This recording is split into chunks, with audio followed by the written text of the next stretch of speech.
From McKeon Park in Hyannis, it's another night for Cape Cod League Baseball here on the Gatemen Baseball Network. The Harbor Hawks of Hyannis will be hosting your Wareham Gatemen tonight. Gatemen fresh off a split of a doubleheader on Sunday at YD. Hello everyone, I'm Cameron Stewart. Alongside me is Henrique Demore. It was a hot start for the Gatemen to start off the season at 4-0, but it's been mediocrity ever since, splitting at 500 since then. Henrique, what has been going wrong for the Gatemen in the last week or so? Well, it's just inconsistency, and I think it's inconsistency on the offensive front because I think there are some days when the middle of the order shows up to hit, right? Andrew Vaughn and Bryson Stott and Brian Packard, right? I mean, those are the guys we always like to talk about in that 3, 4, 5. A couple of those guys obviously missing today, but it's been inconsistency on the offensive front. Sometimes it's been not hitting guys in when they're in scoring position. That was more the problem earlier in the game, but I think the Brewster game is one you look at as kind of what's quintessentially been going wrong with the Gatemen.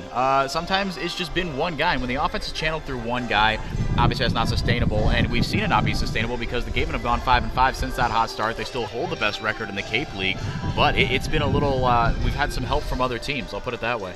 And I don't know about you, but I think this is a danger time right now for the Gatemen. You talk about that inconsistency, and all of a sudden you're taking your two biggest bats out of the lineup, guys leaving for Team USA, and you're just moving a bunch of guys in there. Austin Shenton is in the 3-hole tonight.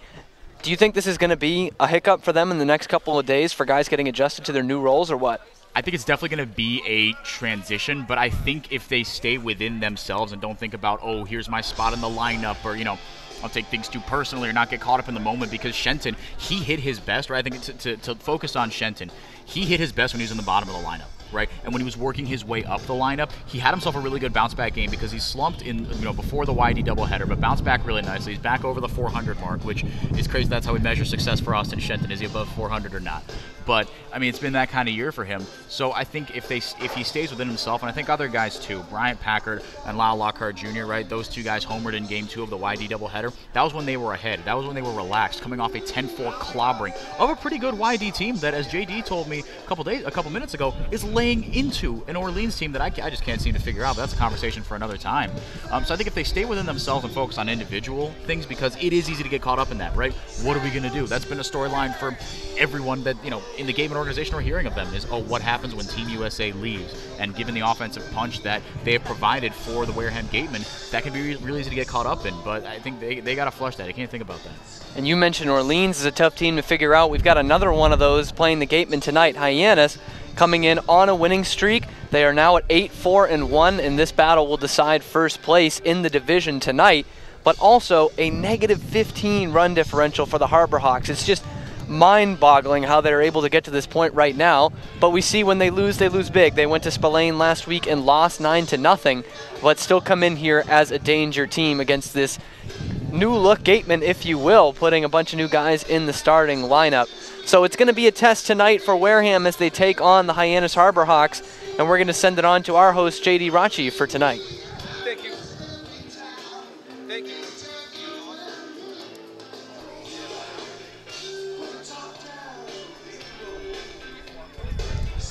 Thank you very much, Cam. As he mentioned, I'm J.D. Rachi, your host for the Gatemen Pregame Show here from McKeon Park in Hyannis. A beautiful night for baseball and a matchup that means a whole heck of a lot moving forward in the West Division. As we mentioned, the Gatemen starting the season 4-0. Since then, 5-5 on the year. Meanwhile, Hyannis coming in as one of the hottest teams, if not the hottest team, in all of the Cape League, 4-0 in their last 4 games, and they haven't lost in 5 with a tie coming 5 games ago. And the starting pitching matchup tonight should be a good one. First for the Wareham Gatemen, the visitors today at McKeon Park, it'll be the left-hander Ken Waldachuk getting the start for Wareham. This season, a 1.00 ERA on the Cape. In 2 games, he's pitched 9 innings, just 5 hits allowed, only 1 earned run allowed, 3 walks, and a season and team-high 12 strikeouts for Ken Waldachuk. He has mowed through batters after posting a 2.05 ERA this season at St. Mary's. The 6'4", 220-pound left-hander has continued his success in the Cape League. On the other side, on the bump tonight for Hyannis, it'll be the right-hander out of Florida International, a teammate of Austin Shenton, Nick McDonald. The sophomore 6'1", 175 out of Pembroke's Pine, Florida, and Flanagan High School. As much success as Ken Waldachuk has had this season, It's been the opposite for Nick McDonald, a 10.80 ERA in 2 games started this year, 6 2/3 innings, 7 hits, 8 earned runs, 6 walks, and only 5 strikeouts. He has struggled to consistently hit the strike zone, and that is not going to get any easier tonight against the Wareham Gatemen. All right, Ken Waldachuk and Nick McDonald coming up from McKeon Park in just about 20 minutes or so. But our Mary Oeters, our sideline reporter, got a chance to speak with Ken before the game. Thanks, guys. So, Ken, this is your 3rd appearance for the Gatemen. How are you feeling about tonight? Pretty enthusiastic. Can't wait to make another start. And what are you expecting? Like, what have you been working on in practice and stuff? I've been working on getting on top of the ball more and trying to drive it down to the bottom of the zone. Okay, and what are some of your favorite pitches that you throw, or what is your favorite pitch that you throw? My favorite pitches are probably my fastball or my slider. Why? I feel like I get a lot of swing and misses with them, and I feel like I get a lot of looks or chases down in the zone with my slider. Okay, and for some more fun questions now, you're from California and you go to school at St. Mary's, which is also in California. What is some food that you miss from home? Definitely carne asada fries. It's fries with like steak, guacamole, cheese, sour cream, and all that. And you had an off day yesterday. What does your ideal off day look like? Definitely want to sleep in, and then I don't know, probably hang out with some friends, maybe get dinner, and then just spend the night with my family. Great. And who's your celebrity crush? My celebrity crush? Oh man, my girlfriend's not gonna hear this, right? No. I guess it would be Madison Beer. Okay, that's a good one. Who is the funniest player on the Gatemen? The funniest player? Probably Jared Horn, honestly. Why? Just everything he does, how he talks on the walkie-talkie, giving everyone nicknames. Does he have a nickname for you? I do not have a nickname yet. Do you have any nicknames from the past? Yeah. I was called Chon for my last baseball season because I called in an order and I said, they said, what's your name? I said, Ken. And they said, John? And I said, no, it's Ken. And on my receipt said CHON on it, so. That's a good one. Do you have a favorite nickname that you've ever been called? Not really. I mean, that was a pretty funny one, but I guess Ken. Okay, and who has the best fashion on the team? I haven't really hung out with too many people off the field yet, but. So you would say you have the best fashion? No, I definitely don't have the best fashion. I don't know. Will has a big SoCal vibe going whenever he dresses up, so maybe him. Okay, great. Thanks so much, Ken. Guys, back to you. Thank you to Mary, as always. Great to hear from Ken Waldachuk, who will be making his 3rd appearance and 3rd start of the season tonight. He has gotten off to a hot start, but he's got a difficult lineup coming up against him in Hyannis. And speaking of lineups, let's get you the starting lineups for both teams today. Start with the visiting Gateman, Jeremy Idens, the right fielder from UCLA, leads it off. In the 2-hole, Sahid Valenzuela, the second baseman from Cal State Fullerton. Austin Shenton, the third baseman from FIU, will be facing his teammate Nick McDonald tonight. He'll bat out of the 3-hole for the first time this season. Cleaning up tonight, Bryant Packard, the left fielder from ECU. In the 5-hole, Lyle Lockhart getting his first start of the season at first base. He is from Houston. Michael Amditas, the catcher tonight, he'll bat 6th in his final game in a Gatemen uniform before heading off to summer school back at the University of Miami. Meanwhile, Drew Millis, the DH from Missouri State, bats 7th. In the 8-hole, Ryan Kreidler, the shortstop from UCLA, he will replace Bryson Stott today. Bryson Stott typically has been the shortstop all season long for the Gatemen. And rounding out the bottom of the order is Skylar Hunter, the center fielder from Purdue. The Gatemen tonight will be sending out Ken Waldachuk on the mound, the left-hander from St. Mary's. On the other side, for the host Hyannis Harbor Hawks, Davis Wenzel, the shortstop from Baylor, leads it off. Braden Como, the second baseman from Rice, is in the 2-hole. We actually saw Como pitch in that 9-0 blowout. Not a two-way guy, just one of those guys you send up, try to save some bullpen arms in a blowout game. In the 3-hole, Pedro Pages, the first baseman from FAU. He was the catcher for the Harbor Hawks the first time we saw this team last week at Spillane, but he will play first base tonight. Matthew Barefoot, the left fielder from Campbell, cleans it up tonight for Hyannis. He was a late scratch for the Harbor Hawks last time around. He has been one of their best hitters all season long, had a fantastic season with the Campbell Camels. We are excited to see what he can do tonight.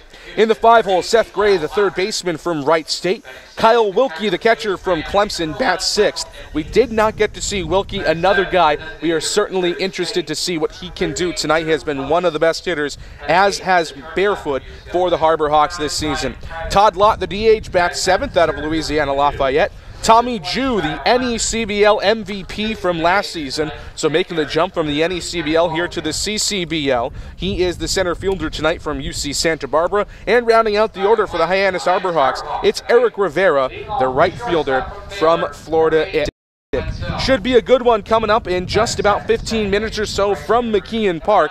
Gatemen trying to snap a one-game losing streak after splitting the... The Gatemen are riding high off their walk-off victory against Brewster, looking to outslug the scorching YD Red Sox. They began to do just that as we pick up with Lyle Lockhart in the top of the fourth with 2 on. Wild set. From the stretch. The runner goes forward. 2-1, lifted high, deep into right center. It was a great start for the Gatemen on Sunday. Thank you, JD. They won Game 1 in decisive fashion, 10-4 over the Red Sox. And for more on that, we're going to play you the highlights from that Game 1 victory. The Gatemen are riding high off their walk-off victory against Brewster, looking to outslug the scorching YD Red Sox. They began to do just that as we pick up with Lyle Lockhart in the top of the fourth with 2 on. Wild set. From the stretch, looks at the runner, goes forward. 2-1, lifted high, deep into right center field. Ashford and DeLuca going back. They look up, and it's gone. Cleared the fence by a hair. Lyle Lockhart Jr. How about that for a way to cement your place in the lineup? 3-run shot. The Gatemen lead it by 5. The 1-1 pitch.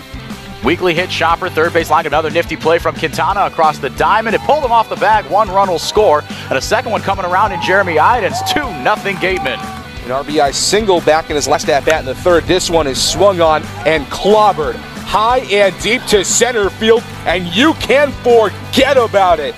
That one is way out of here.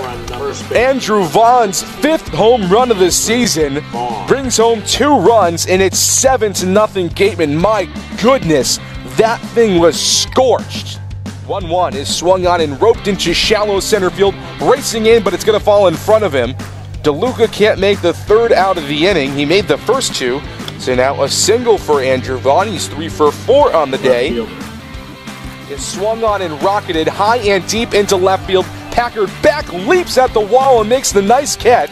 It wasn't going to go out, but it'll be a sacrifice fly and an RBI for Nick Quintana. Andrew Dashbach coming in to score, and it's 8-1 Gatemen.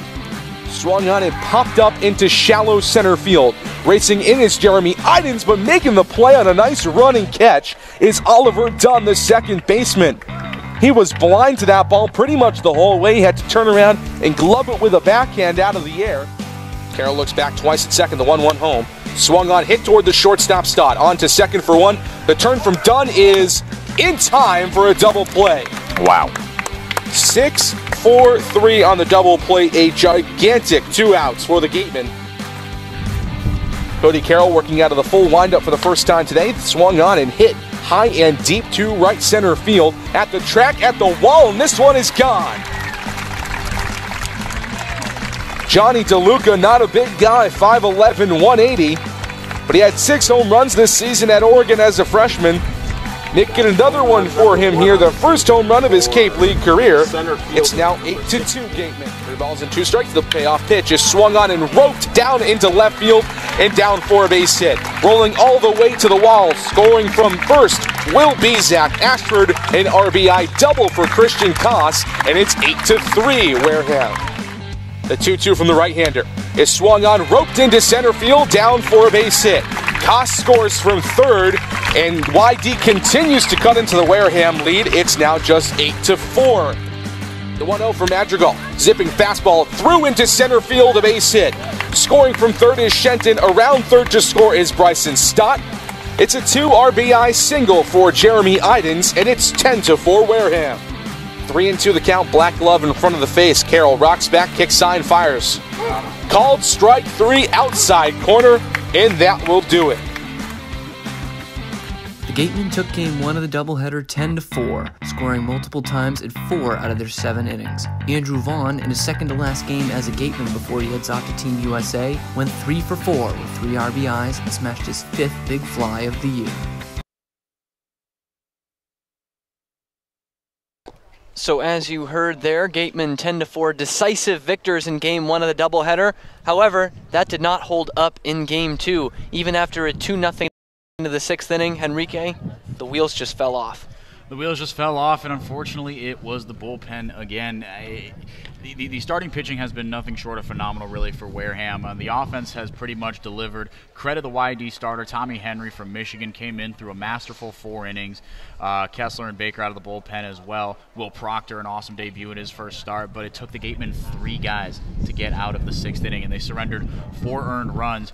Brendan White, but Tyler Kaiser is the more concerning bit for me because he was so dominant in his first 2 appearances. He was an absolute strikeout machine, and then he just couldn't get out of the inning. He couldn't locate his pitch as well. I mean, YD, John Sneddon talked about it in the interview, and it seemed almost prophetic in the mid-game interview that we had, I think, in Game 1, when YD started chipping into the lead.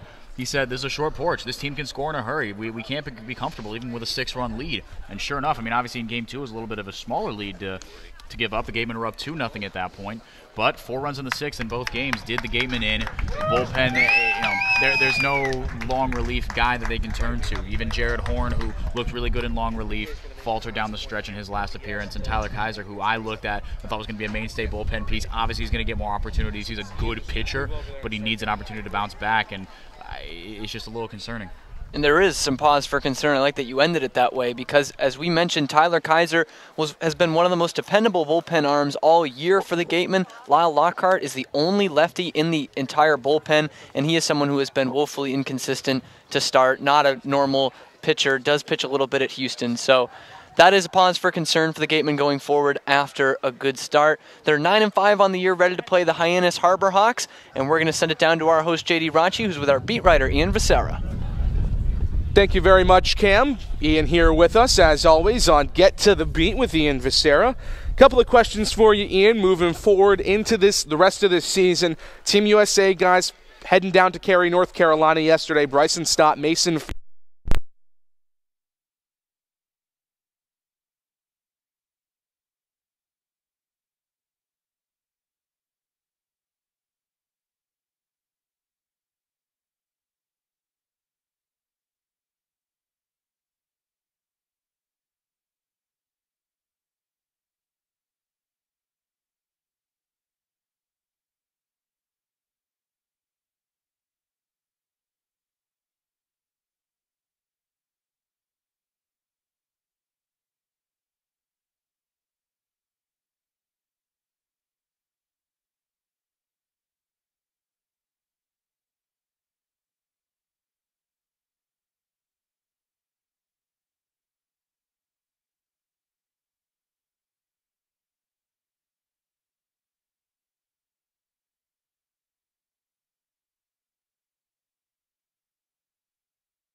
has a 1.0 ERA in the season, so we're going to look for him to do what he's done in his first 2 times out, and that strike out a lot of guys, not give up a lot of runs, and be economical out there on the mound. And then moving forward, as we mentioned in our starting lineups preview today, Michael Amditas playing his final game in a Wareham Gatemen uniform today, heading off to summer school at the University of Miami. Who are you looking for to step up and kind of fill in the role that Amditas has played so far this season? Well, JD, I'm looking for Drew Millis to step in there and do a great job. We've seen Luke Roskin behind the plate a couple of times as well, but with Millis coming in there now, I'm looking for him to catch a little bit more. because Amditis is going to be gone and you can't really play the whole summer with just one catcher. So look for him to do well behind the plate. He was a big bat this year for the Missouri State Bears, and I'm expecting him to do a great job for the Gatemen going forward. All right, as always, thank you to our beat writer, Ian Visser. We're going to take a quick break here on the Gatemen Pregame Show. When we come back, we'll let you know how to get in contact with us. Plus, Mary Orders talks to Don Snedden before today's game between the Wareham Gatemen and the Hyannis Harborhawks. That's coming up on the Gatemen Pregame Show on the Gatemen Baseball Network. At E.L. Morse Lumber, commitment to the customer shines through in every aspect of their daily operations, including their competitive prices, complete product selection, and superior customer care. Visit E.L. Morse Lumber, located on Cranberry Highway in Wareham, for service with a personal touch. Cape Cod Healthcare is the leading provider of healthcare services for residents and visitors of Cape Cod, with 2 acute care hospitals and more than 450 physicians. For more information, please visit capecodhealth.org. Cape Cod Healthcare, expert physicians, quality hospitals, superior care. Soft as a Grape has 10 retail locations on Cape Cod, so even when you're cheering on your Gatemen at any away games, stop into a Soft as a Grape store for the best Cape Cod products. Stores located in Falmouth, Mashpee, Woods Hole, Hyannis, Chatham, Provincetown, Edgartown, Oak Bluffs, and Vineyard Haven. From beach day to every day, Soft as a Grape has you covered.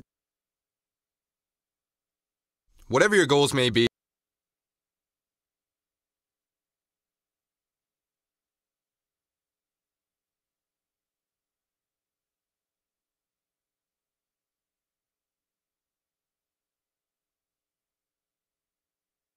Metzaluna, Cape Cod.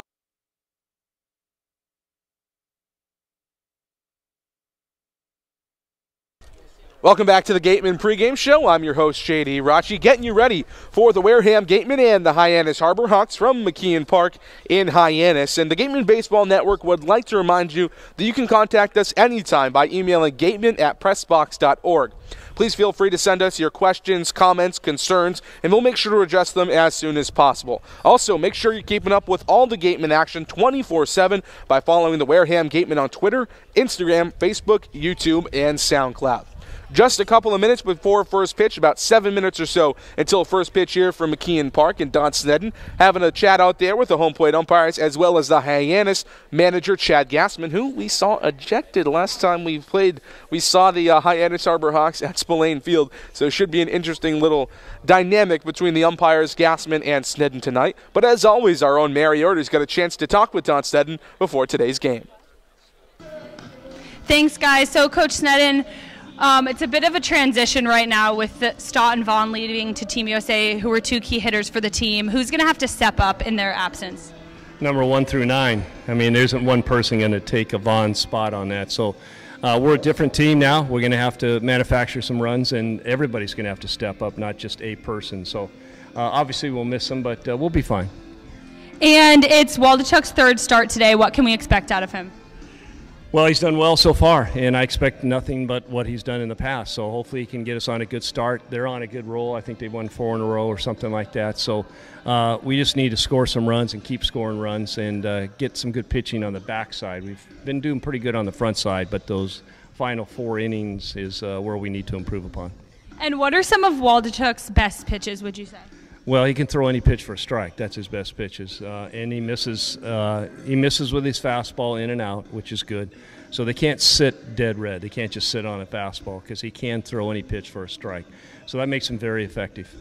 And you mentioned that Hyannis is on a bit of a roll right now. You guys beat them, smoked them last time, actually 9-0. What's going to have to happen in order to get a win like that or a win today? Well, we're not expecting that again. Those flukes happen all the time, so that was just one of those days we swung well and they didn't. Their coach got kicked out and it just happened to go in our favor and all that. So it's a whole different game today. They're a different team. We're a different team. So that game really doesn't mean anything except a win, and we like that. Well, it'll make for an exciting game. Coach, thanks so much. Guys, back to you.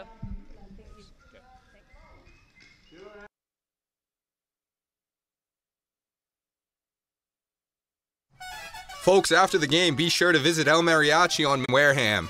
The cantina provides a delicious late-night snack accompanied by fun cocktails.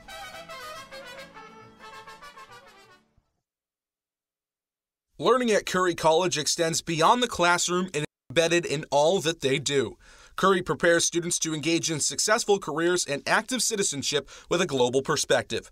Explore undergraduate majors, minors, and concentrations, including new majors in accounting, biochemistry, and software development, online at www.curry.edu.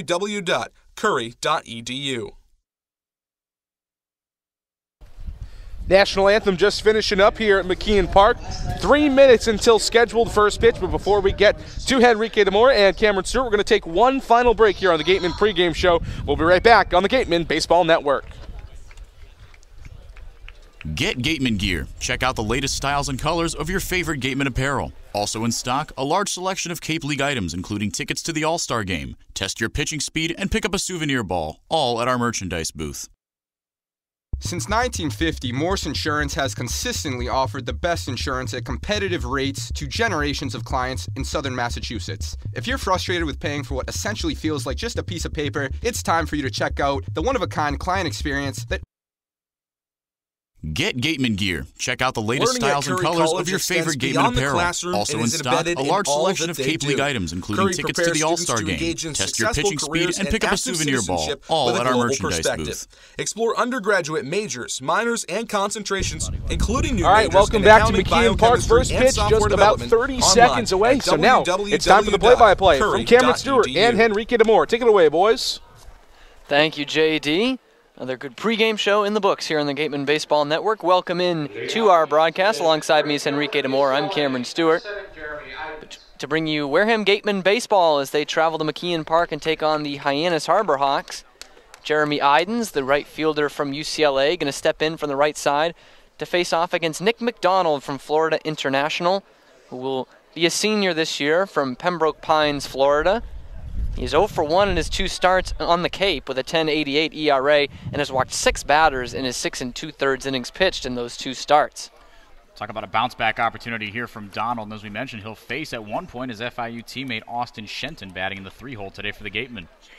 First pitch going to miss down low and away and in the dirt for ball 1. Idens really struggled in that second game of the doubleheader at YD. 3 strikeouts, all swinging. Going to take this one down low in the same spot, and he's ahead of the count 2-0.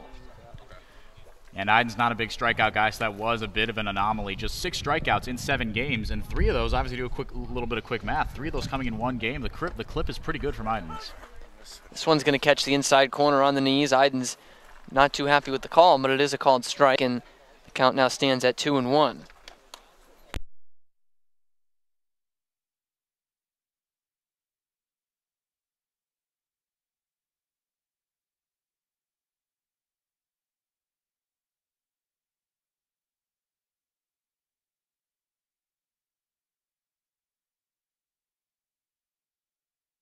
Count now full at 3-2.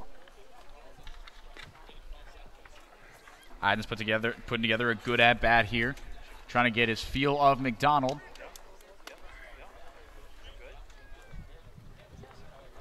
Has it full, McDonald to the belt, and the 3-2 delivery on the outside corner, ringing up as another strikeout for Jeremy Idens. This one looking for the first out of the ball game. That one brought to you, of course, by the law offices of Lang, Exafaris, and Bullard. Now 8 strikeouts on the year for Idens after coming into Game 2 of the doubleheader with just 4. But either way, surprising little slump here for Idens. Now Sahid Valenzuela will come to the plate from Cal State Fullerton. Still a newcomer to this Gatemen team is Valenzuela, although he's off to a hot start, a 364 average. This one is going to miss outside for ball 1.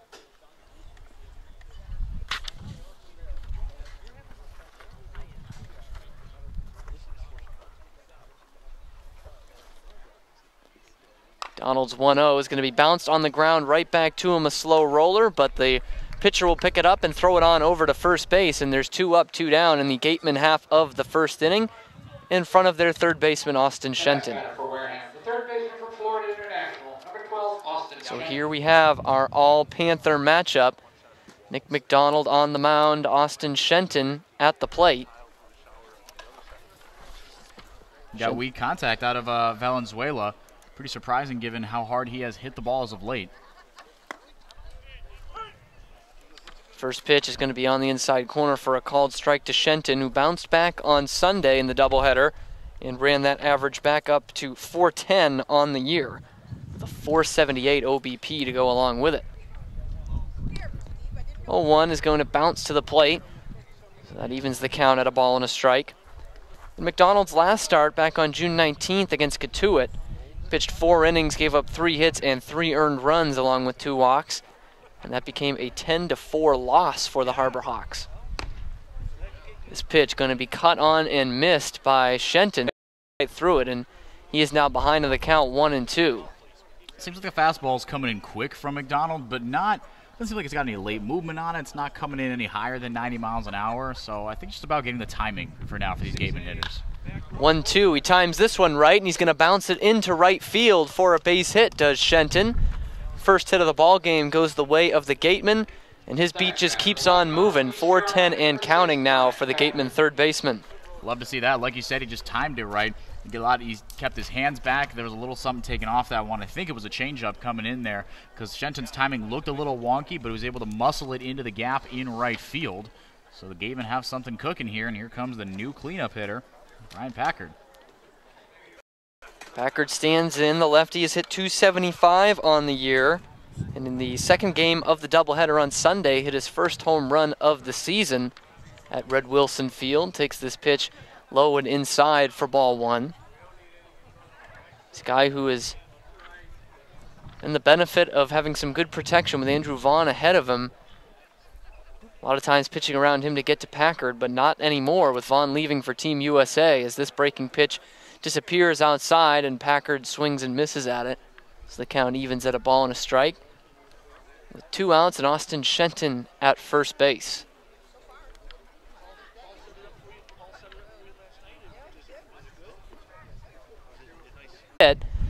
Stopping at second is Shenton, and it's back-to-back singles for the Gatemen. They've got man at first and second with 2 outs here in the top of the first inning. That's what you like to see, a little 2-out hitting. Now here comes a guy who started to heat up a little bit and who I think is going to have to if he wants to cement his place in the lineup. Lyle Lockhart Jr. had himself obviously a heck of a season this year at Houston.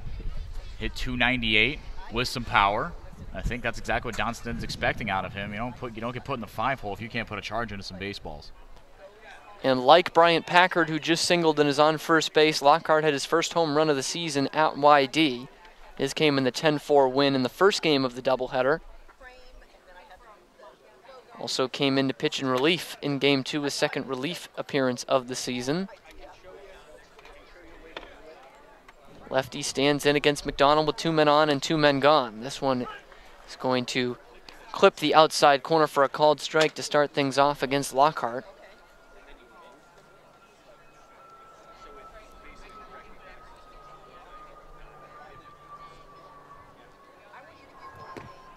.01 is going to run outside.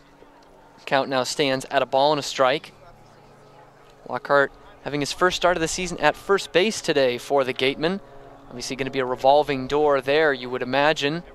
He and Parker Phillips, among others, with Andrew Vaughn gone to Team USA. He had started every game but one that he was on the Cape at first base, did Vaughn. He DH'd his final game back into the doubleheader on Sunday.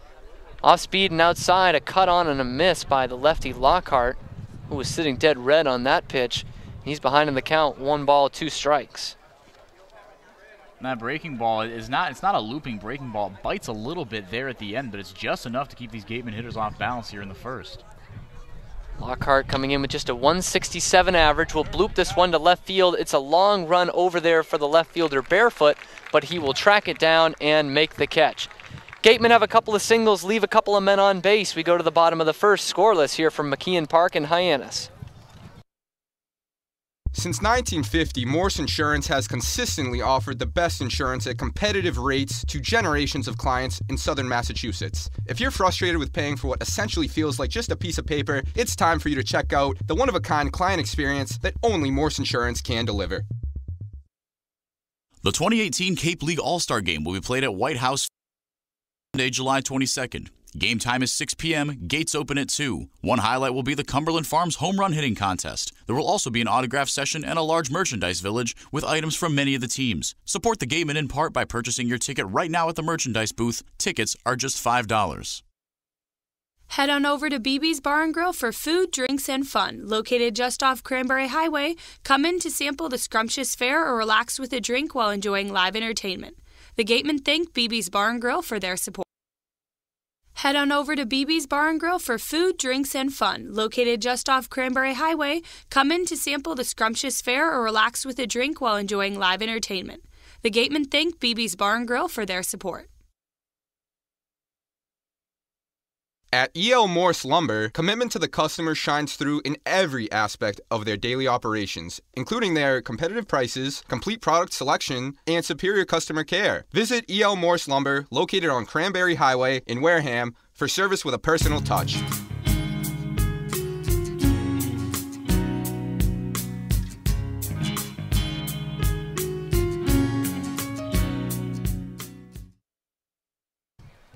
Back here in Hyannis, 0-0 is our score. Harbor Hawks going to be coming up for the first time. They will be taking on the left-hander Ken Waldachuk for Wareham from St. Mary's College. And in his 2 starts this year, he's got a 1-0 record, with an ERA of 1 even in 9 innings pitched. And it's certainly been a great start to the year for Waldachuk, hasn't it, Henrique? He really has. He's a stud. I mean, all the Wareham starters, we heard Ian Becerra talk about it earlier in his segment on the pregame show.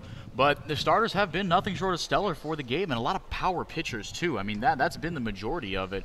Obviously, losing Mason Fioli hurt a little. He's going to hurt this rotation a little bit. He's another power guy who had really a lot of success in his first 2 starts, just a little bit under average in his 3rd start.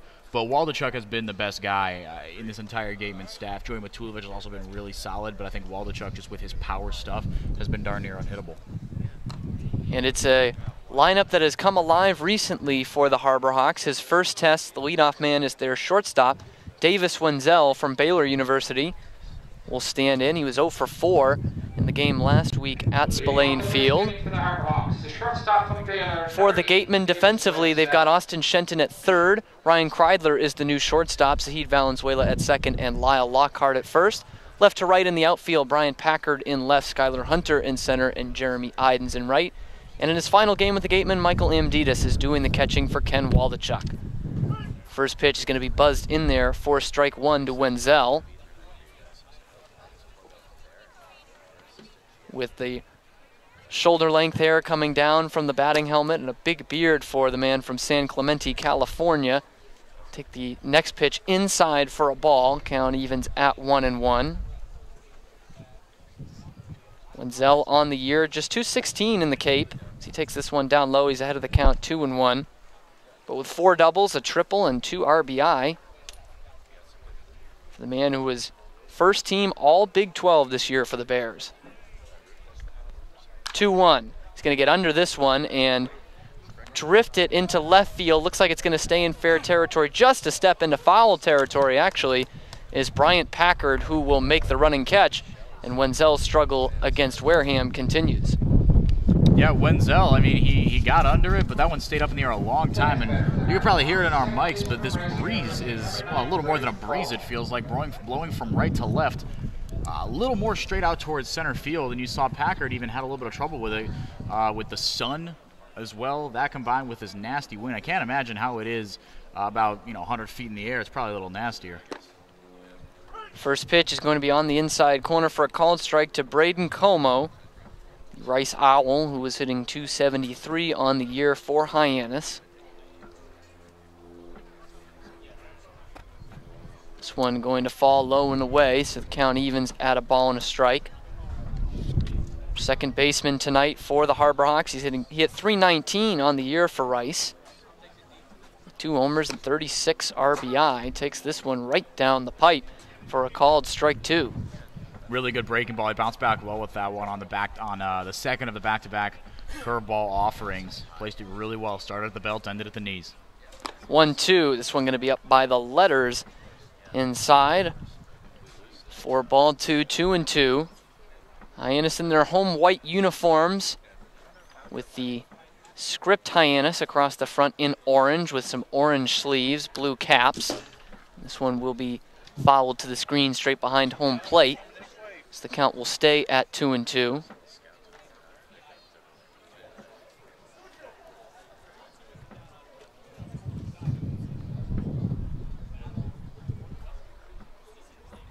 Waldachuk's 2-2 home is going to be rifled into right field and in front of Idens for a base hit.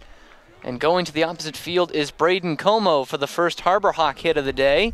And they've got a man aboard with one out in the bottom of the first inning. Como came in today with a 273 average. Not really a big get-on-base guy, but he's got a really low strikeout clip for his 11 games played, just 4 in 33 at-bats. Put the ball in play, good things will happen, and Braden Como is the example of that in this Harbor Hawks lineup. Next up, the number 3 hole is the free-swinging Pedro Pages from Florida Atlantic. Steps in from the right side and takes the first pitch on the inside corner for a called strike.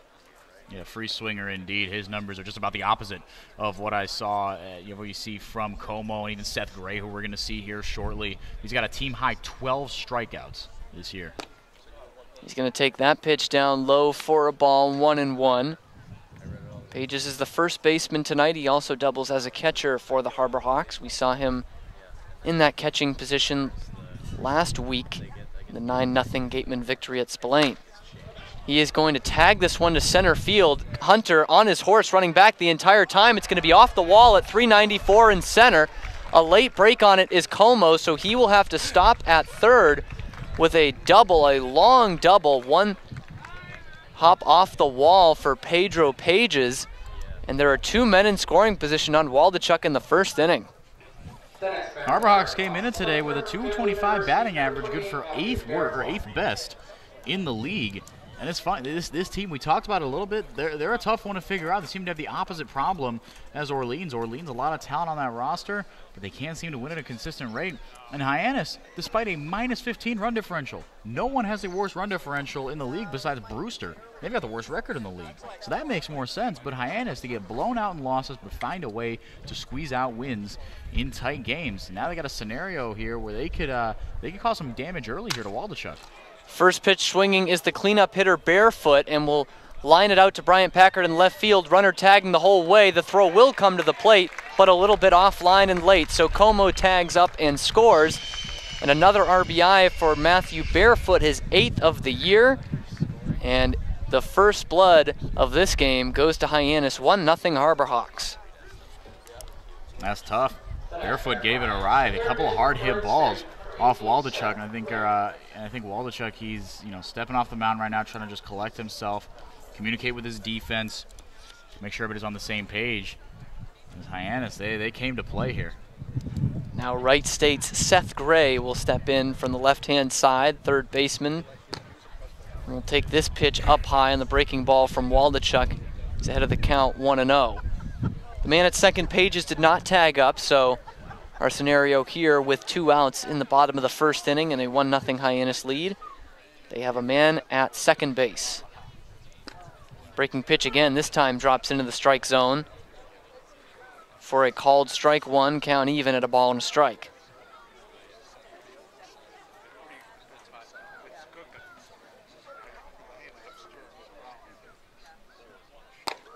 Fastball gonna run up high, up above the letters for Gray. So he is ahead of the count, 2-1. It's 8 for 28 on the year, good for a 286 average, the double and 4 RBI.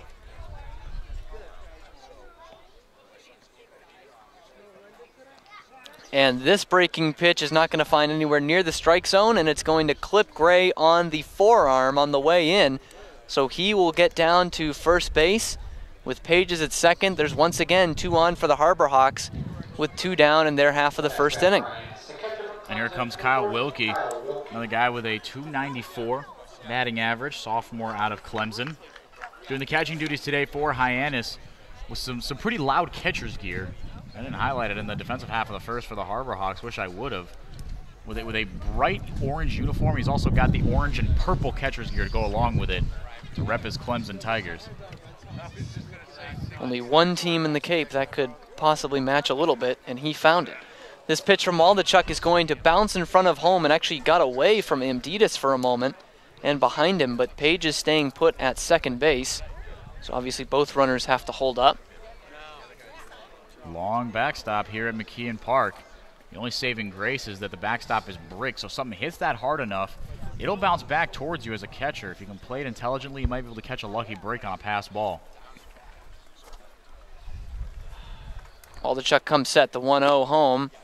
This one going to miss up high and inside. So the count now goes to 2-0 to Wilkie. Was Enrique mentioned, 294 on the Cape, 324 during the regular season for the Tigers. 5 homers and 40 RBI. Just 2 RBI on the Cape and no extra base hits for Wilkie just yet.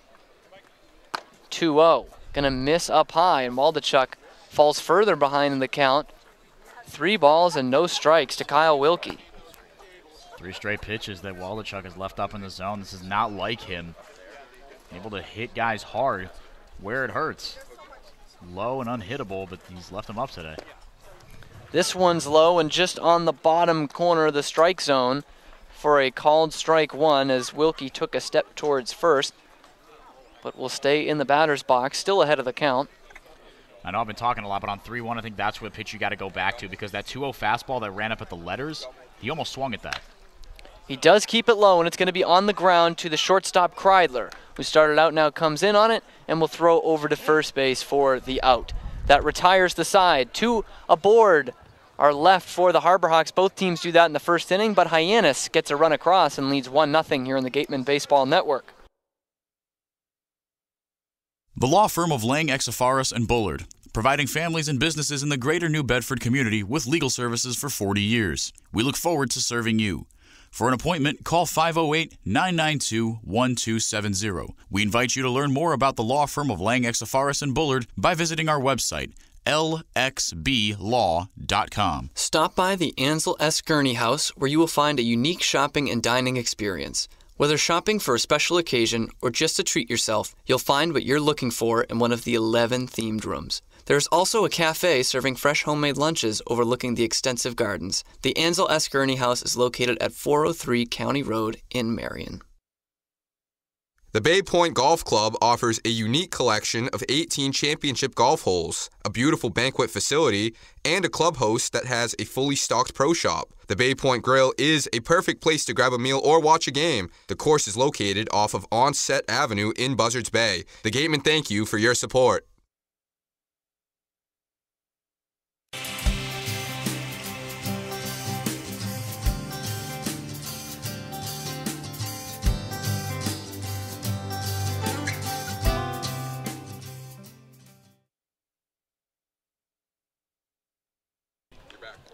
Welcome back to the Gatemen Baseball Network on the presidential toast of the Cape, the village of Hyannis in the town of Barnstable, where their Harbor Hawks lead your Wareham Gatemen 1-0 after a couple of hits in the bottom of the first. Both teams had 2 hits in their half of the first inning. Both left 2 aboard, but that 1-0 scoreline is in favor of Hyannis as Wareham will get their second cracks now at Nick McDonald, starting with their catcher, Michael Amditis from the University of Miami.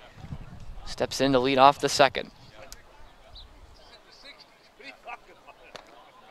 Big breaking ball is going to drop on the inside corner for a called strike to Amditis. Bats in the 6th hole tonight. Drew Millis, the designated hitter behind him, who will be one of his replacements at the catcher position after tonight, when Millis will return to Coral Gables for summer school at the University of Miami. Takes that last pitch outside for a ball, 1-1. And now we'll check swing on the 1-1 and send it towards the Wareham on deck circle. Now behind in the count, 1 ball and 2 strikes.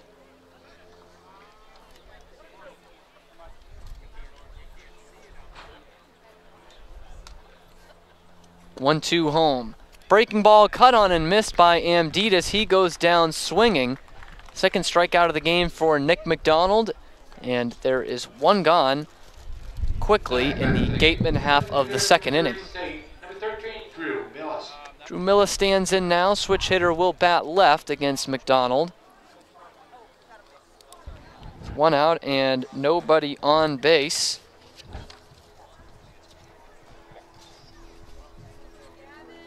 First pitch to him is going to miss outside and low for ball 1.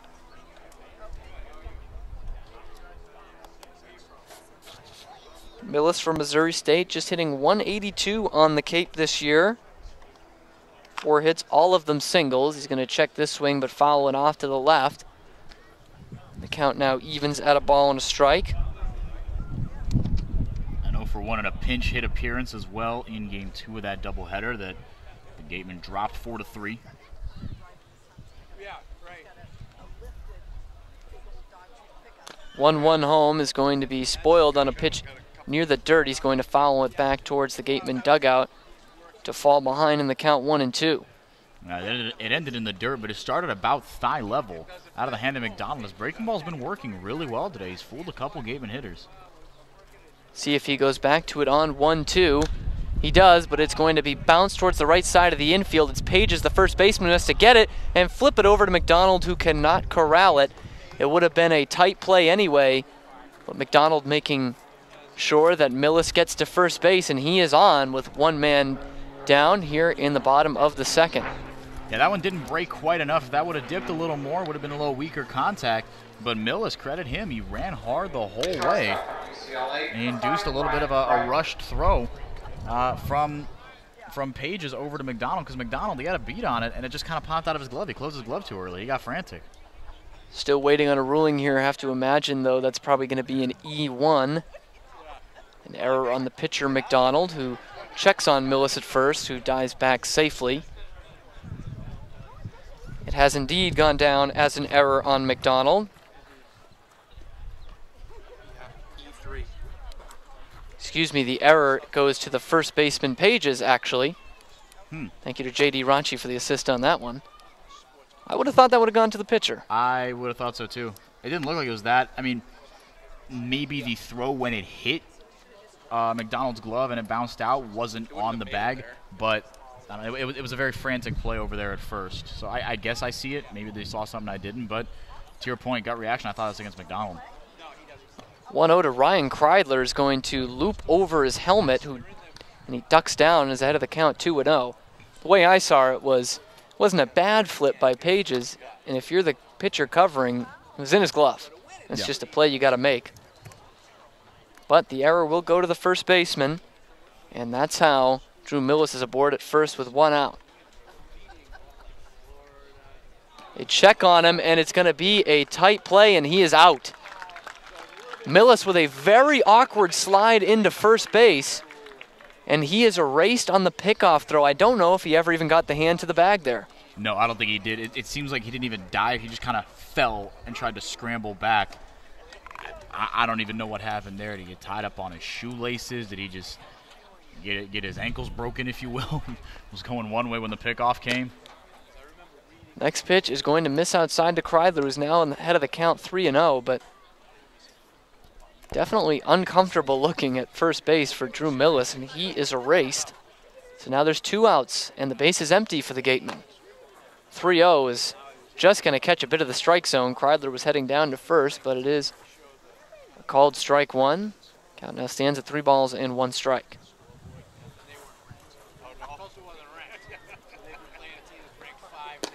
3-1 is going to be cut on and missed on the outside corner. So from 3-0, McDonald works it back to 3-2 and is now dealing with 2 outs and the base is empty in the Gatemen half of the second inning.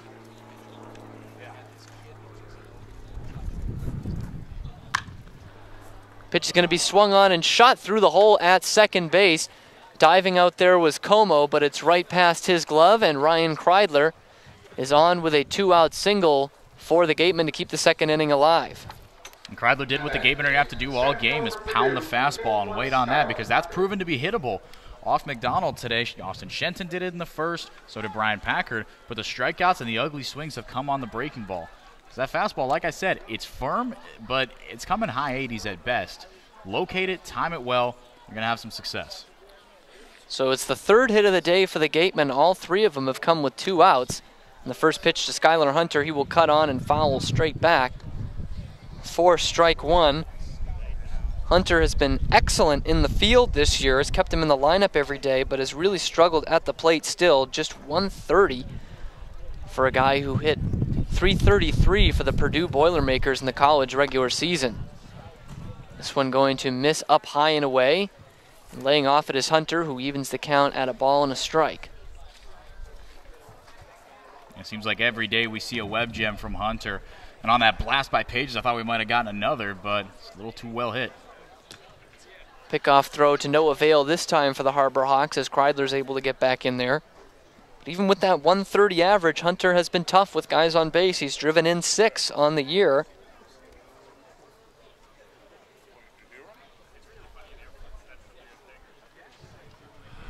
Here's the 1-1 to him. Changeup catches the outside corner and a cut on and miss by Skylar Hunter, who is now down in the count 1-2, 2 outs, and a man on first here in the second. I think here comes the breaking ball from McDonald. Blew a fastball by him, got the changeup by him, and he's going to tie him up with the breaking ball. It's a long look in, and here is that 2-strike offering. It's a breaking ball that didn't quite break. It just looped in up high. So Hunter takes it for ball 2.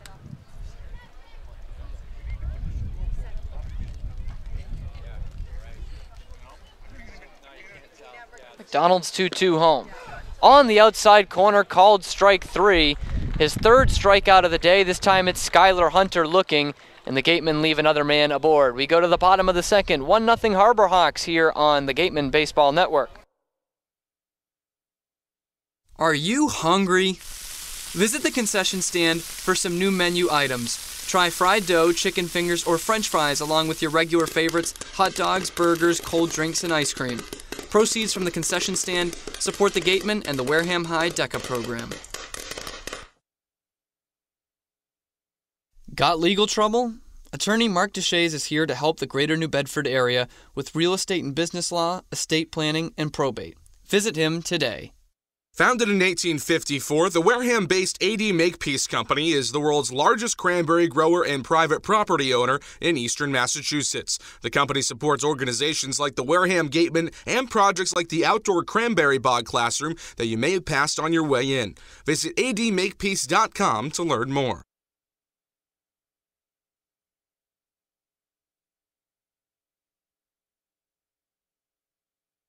Founded in 1854, the Wareham-based AD Makepeace Company is the world's largest cranberry grower and private property owner in eastern Massachusetts. Visit him today. The company supports organizations like the Wareham Gatemen and projects like the outdoor cranberry bog classroom that you may have passed on your way in. Visit admakepeace.com to learn more. Waldachuk is back on the mound for the second after struggling in the first for the Gatemen. Allowed a run to score on 2 hits, but did leave 2 Harbor Hawks stranded on the base paths. That's where we stand. 1-0 is our score in the bottom of the second. And the big left fielder, Todd Lott, will step up to the plate and will try to check his swing on the first pitch, but he did go around. Lott is actually the designated hitter tonight for Hyannis. He's behind the count 0-1 to Waldachuk. This one going to be low and inside, down by the shins of Lott. And the count evens at a ball and a strike. It's a big strike zone for Lott. He is a big guy. As the 1-1 will be another check swing. They appeal down to first, and he did go around, so a couple of excuse me's has Todd Lott down 1-2. One of his cousins, obviously the Hall of Famer, Ronnie Lott, famous San Francisco 49er. Here's the 1-2. In the dirt, but cut on and missed by Lott. Amditas completes it with the tag. The first strikeout of the day for Ken Waldachuk, and that's brought to you by the law offices of Lang, Exifaris, and Bullard, the official strikeout sponsor of your Wareham Gatemen. That's the Ken Waldachuk we know and love. Couple of check swings on borderline pitches, painting the black real well. And that low breaking ball got him to swing right through it. Very well done. Good bounce back pitch, or AB really, from Waldachuk. So now that brings us down to the 8th spot in the Hyannis order, and Tommy Jew will take this first pitch apparently just off the plate. Looked pretty good out of Waldachuk's hand, but it misses for ball 1. Jew from University of California, Santa Barbara takes this pitch down low, and he's ahead of the count 2-0. In just 4 games on the Cape this year, he's 2 for 10 for an even 200 average. Both those hits were singles, no RBI to his name yet. Going to take this pitch up high and in, so after a good-looking first pitch by Waldachuk misses, the next 2 missed badly, and Jew is ahead of the count, 3 balls and no strikes.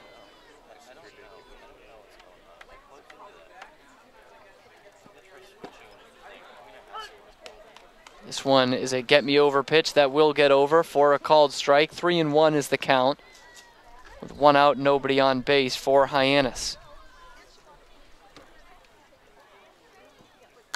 3-1 is going to be fouled straight back above us and well out of play. So now the count will run full at 3-2 to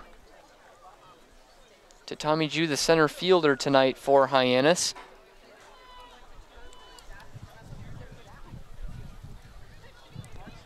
Waldichuk comes home with the full count offering. This one is going to be popped up into left center. Running hard after it is Skylar Hunter and makes a dive, and another spectacular backhanded catch for Skylar Hunter for a exciting out number 2. Man, oh man, what a grab from Hunter.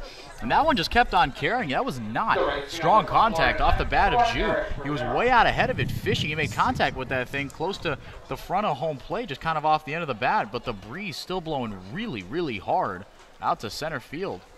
Just kept on going. Skylar Hunter, one web gem after another with this kid. It seemed like it might have been a good ball for Bryant Packard, the left fielder, to get to. But as we've come to know this year, 71% of the world is covered by water and the other 29% by Skylar Hunter out there in center field.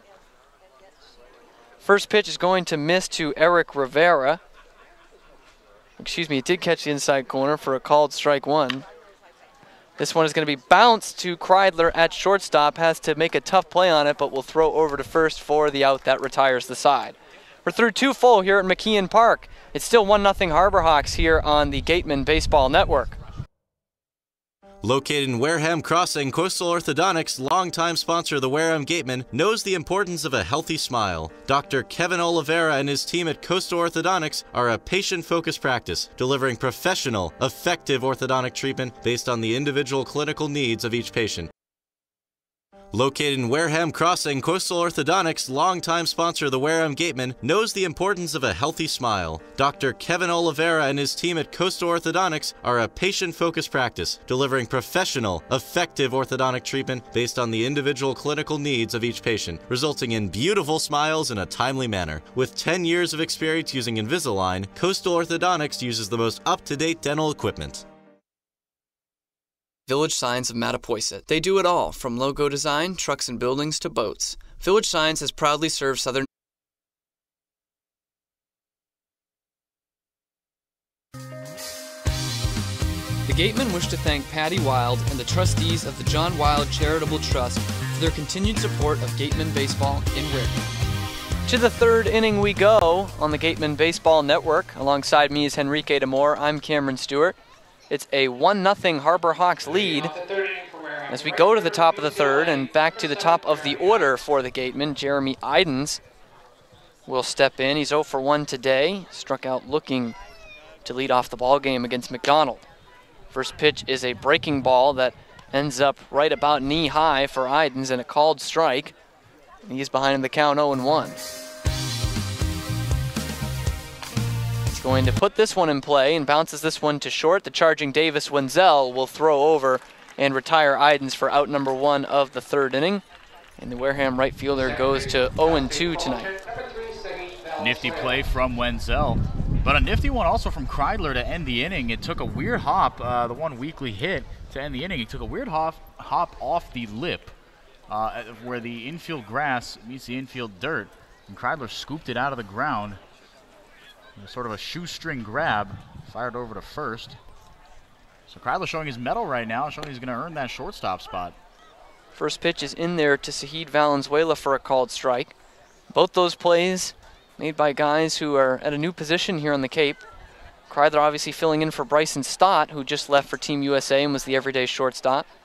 And Davis Wenzel, a corner infielder at Baylor. First and usually 3rd baseman for the Bears, and also a little bit of left field. But he's projected as a middle infielder. He's a 37th round pick of the Red Sox this year.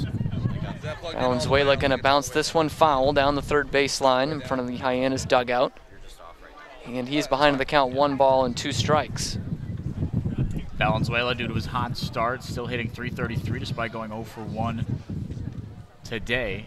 A really rough doubleheader offensively. He's going to stay alive at the plate here as he fouls this one off out of play to the left. So the count will stay at 1-2 to the second baseman from Cal State Fullerton.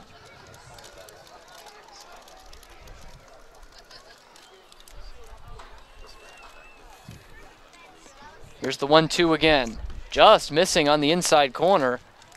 And the call goes the way of Sahid Valenzuela, and the count evens at 2 balls and 2 strikes. And Valenzuela did a good job of selling that one. That's that breaking ball from McDonald with that late bite. Started off like it was going to hit Valenzuela's shoulder, and I thought it was too, but it dropped in there, just missed the zone.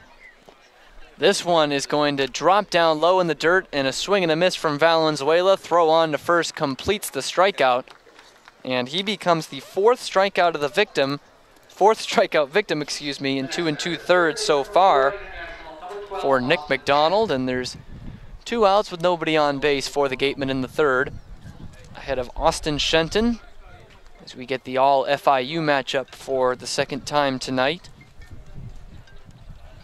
It was Wareham's third baseman who got the better of the first battle. He singled into right field. His first time up, gonna take this pitch on the outside corner for a called strike. Shenton behind in the count 0-1. Similar opportunity here. Base is empty, 2 down. Shenton got a hold of one, so did Packer behind him. 0-1, he is going to be late on this one and will sky it down the left field line. Ranging over towards foul territory is Barefoot, who will make the catch to end the inning.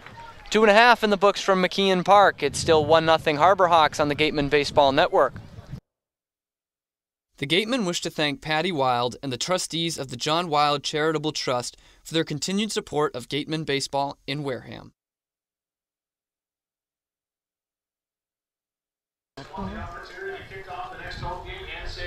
1-0 Harbor Hawks here at McKeon Park as the Gatemen trail Hyannis.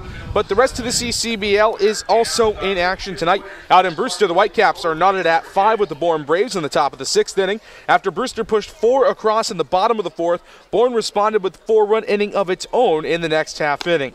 Meanwhile, in Kitsui, the Harwich Mariners boast a 5-2 lead over the host Cavaliers, also in the top of the 6th. A 2-run double from Virginia's shortstop Tanner Morris has been the big blow for Harwich thus far. At Red Wilson Fields in South Yarmouth, the YD Red Sox boast a commanding 9-3 lead against the Orleans Firebirds in the bottom of the 4th. How about 6 runs in the first inning to keep the red-hot bats going for YD? And we still have one more game that has yet to get underway. The Chatham Anglers host the Falmouth Commodores coming up at 7 o'clock. Chatham is second place in the East, while the Commodores are dead last in the Western Division. A West Division matchup here at McKeon Park. Once again, the score 1-0 Harbor Hawks from Hyannis. And now back for the play-by-play. Here's Cameron Stewart and Henrique Demore. Thank you as always, JD. That was our look around the Cape League. JD will be at it again in the middle of the 6th inning for our game to keep you updated on those scores. And Ken Waldachuk has settled in a 1-2-3 second after facing 6 hitters in the first and giving up a run. So therefore he will get the top of the order for the Harbor Hawks here in the third, starting with their shortstop Davis Wenzel. First pitch swinging, he is in front of it and fouls it straight back to the backstop. He's behind in the count 0-1.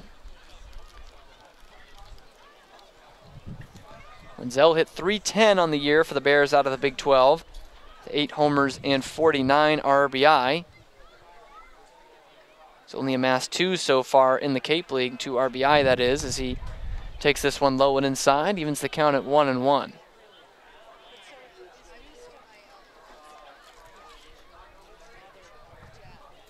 Waldachuk's 1-1 home, a disappearing pitch down in the dirt, and a swing and a miss by Wenzel, and he's down in the count 1-2. Every time he's located that breaking ball low, and like you said, it just kind of disappears. It dives into the feet of both the catcher Millis and whatever batter is unfortunate enough to be at the receiving end of that. Wenzel's going to waste this pitch off to the right and out of play, so he hangs in there at 1-2. He flew out to Bryant Packard in left field, and a ball that ended up in foul ground back in his first time up in the first inning. 1-2 is a good breaking ball, but misses just low. Evens the count at 2 balls and 2 strikes. to the Hyannis shortstop.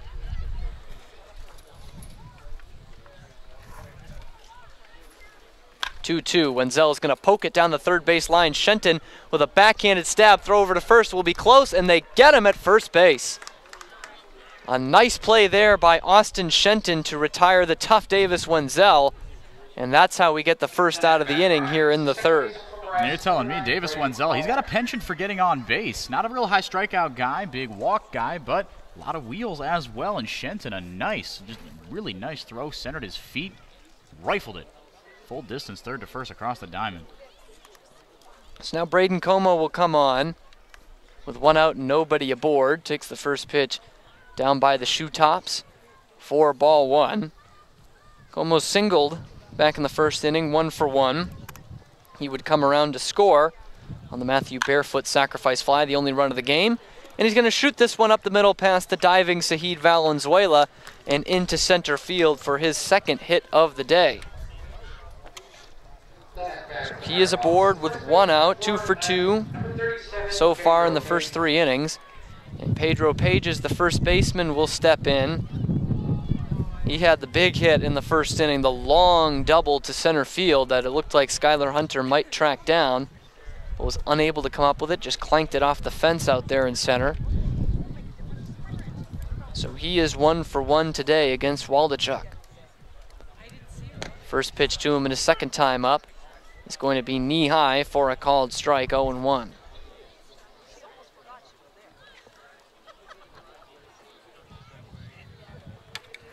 Page is extending that 273 average he's had this year on the Cape. Throw over by Waldachuk and not close to getting Como, who walks back to first base. It's Lyle Lockhart holding him on, making his first start at first this year. Page is going to cut on this one, and it will be towards right field, foul ground, but will get out of play. So the count now goes to 1-2 to the Hyannis first baseman.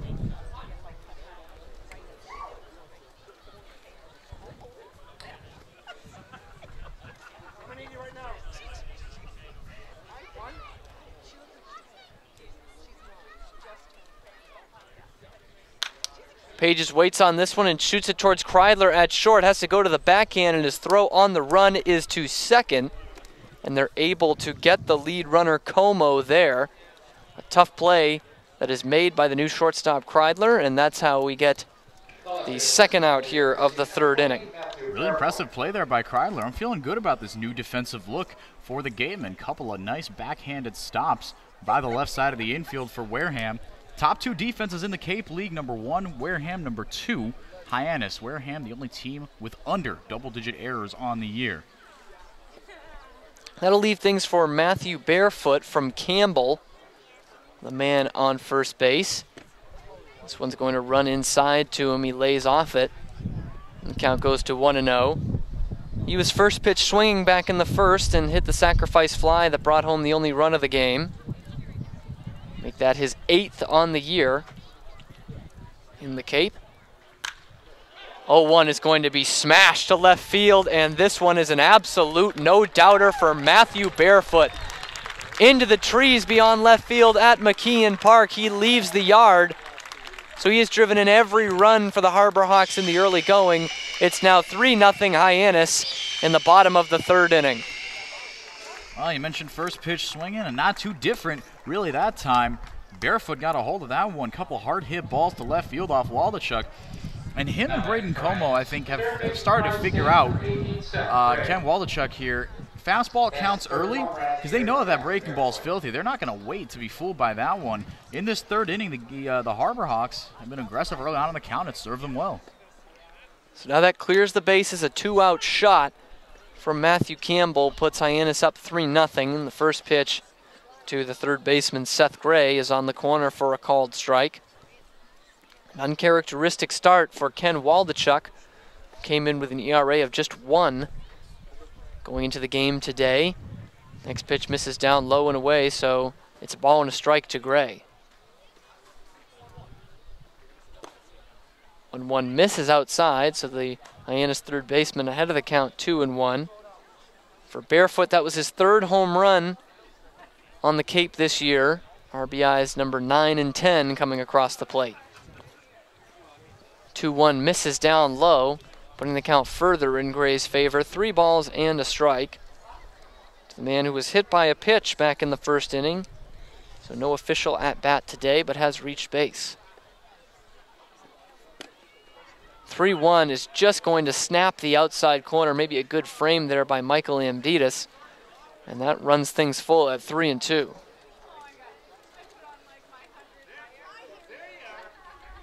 Waldichuk's payoff. Cut on and missed for strike 3.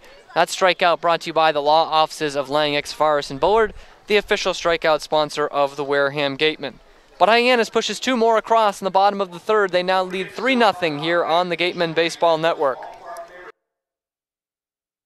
South Coast Health, operators of Charlton Memorial Hospital, St. Luke's Hospital, and Toby Hospital, delivers an unmatched combination of clinical excellence with a personal touch. They are proud to serve as southeastern Massachusetts and Rhode Island's only not-for-profit health system, as well as the region's largest employer. South Coast Health, the best care plus something more. One of the Gatemen's favorite places for their post-game meals is Cool Cone, where you can get anything from fried clams and fried chicken to an ice cream sundae, and then top it all off with a round of mini golf. Cool Cone, located on Route 6 on the Wareham-Marion line. Wareham House of Pizza has been serving Wareham and Marion for over 40 years with steak and cheese, pizza, and subs. Located in Shaw's Plaza, head on over for pickup or let them deliver to you.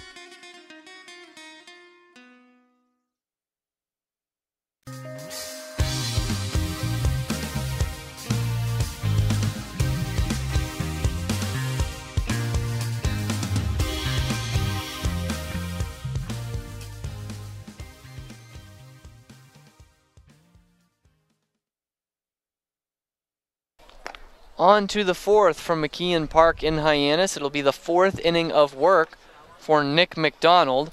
Gatemen now find themselves trailing 3-0 to the Harbor Hawks. They will have the heart of their order coming up, 4, 5, and 6. Packard, Lockhart, and Amditis scheduled to come up in this inning. For McDonald, it's been pretty smooth sailing. Has not allowed a run to cross, has given up 3 hits, and has left 3 Gatemen stranded on those 3 hits. And has also struck out 4. So Packard will get things started. He has one of the 3 Gatemen hits. He singled back in the first inning. First pitch missing low and in to Packard, so count goes to 1-0.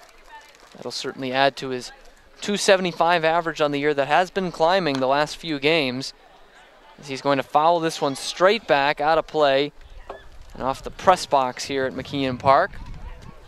Count evens at a ball and a strike. Since Packard was moved down to 7th in the order on Friday night, he has poured in 3 extra base hits, a double, a triple, and a homer. His first one of the year at YD on Sunday. This one going to miss low and inside, so count runs to 2-1. And in the only game he didn't have an extra base hit in that stretch, he had the walk-off single against Brewster on Saturday night in the 10th inning. This one is going to catch the outside corner for a called strike 2. So things even up. 2 balls and 2 strikes to the Gatemen left fielder. Cut on and missed on a changeup low and away, and Packard will go down swinging as the 5th strikeout victim of the day for the Gatemen. And there's one gone here in the 4th inning. I don't know what's gotten into Nathan McDonald, but Gatemen have not been able to touch him so far. While Lockhart is one of the guys who has not found success so far. He's 0 for 1. He flew out to left field in the first, leaving 2 stranded for Wareham. This pitch going to miss outside. Lockhart ahead of the count, 1-0.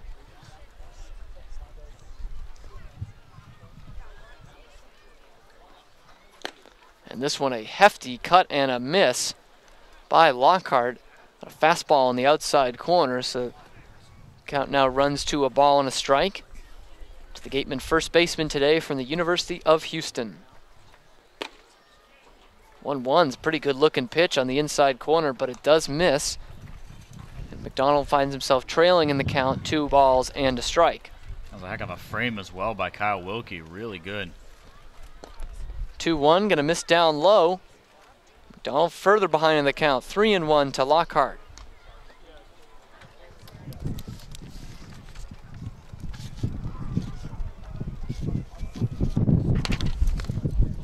Lockhart trying to build on the 167 average he has put up so far. He's going to pop this one up. This will not help him as Davis Wenzel goes out to left field, backtracking into the shade. In the shadows over McKeon Park, he makes the catch. And there's 2 up, 2 down for the Gatemen in their half of the 4th. Only Packard and Shenton with strong contact today. Lockhart with a couple of weak flyouts.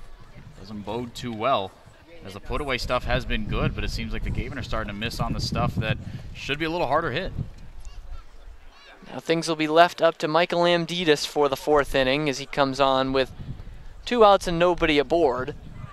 And takes the first pitch outside, 4-1, 1-0. Amditis with a 294 average in limited action this year, and he's going to build on that as he shoots this one into left field past Davis Wenzel and into the outfield for a base hit. 4th hit of the day for the Gatemen, all coming with 2 outs in the inning. And let's see if Drew Millis will be able to build on what Michael Amditis has started with 2 outs in the 4th. Gatemen have been known to hit with 2 outs and did it in the 1st. Started 2 in the 2nd. Ryan Kreidler got something going there, but the Gatemen have been unsuccessful in bringing guys in so far. McDonald's pitched well out of the stretch. So I should apologize because Drew Millis, as he takes the first pitch in there for a called strike, looked like he had reached on an error. At least that's what it was scored at first. That ruling has been changed. So he is 1 for 1 today with a single, and since he was picked off at second for the 2nd out, he actually singled with only 1 out in the inning.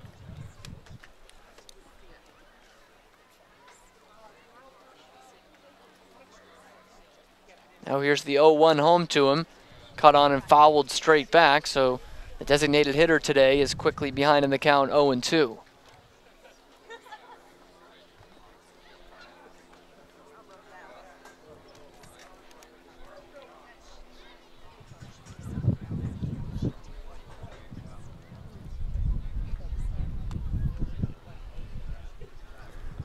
McDonald comes to the set. Here's the 0-2. This actually goes to the fastball there, and it runs up high. Not something he's gone to much on 2 strikes today. Has gotten Gatemen to bite quite a bit on the breaking pitches, but throws one here. Millis lays off. He might go back to it now as the count's at 1-2. Yeah, I think I might have been Amditis now with a big lead at first. Maybe I thought it was a quasi pitch out at first, but I don't think so. This is a breaking pitch that's going to hold up, but he's going to ground it on the ground to shortstop, and Wenzel will have a strong throw over to first base to end the inning. Gatemen leave another man on base here as they trail Hyannis 3-0 as we go to the bottom of the 4th here on the Gatemen Baseball Network.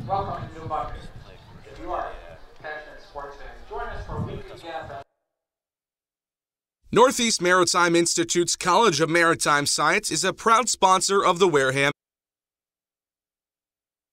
The Beach House Grill at Chatham Bars Inn Resort and Spa is the perfect spot for a seaside lunch or evening clam bake. A proud member of leading hotels of the world. One of the area's best restaurants is located right up the street, Brewfish Bar and Eatery. Stop by for a nice lunch or a relaxing dinner. Brewfish offers 20 rotating craft beers on tap and creative pub foods such as fish and chips, sticky ribs, pulled pork, delicious burgers, and pizza. Check out their off-the-menu brunch with a Bloody Mary bar and $5 mimosas on Sundays. The Brewfish Beer Garden is now open for outdoor dining under the tent and casual dining and drinks at the outdoor bar, along with live music on Friday and Saturday nights as well as Sunday afternoons outside. Brewfish Bar and Eatery is located on Route 105 in Marion.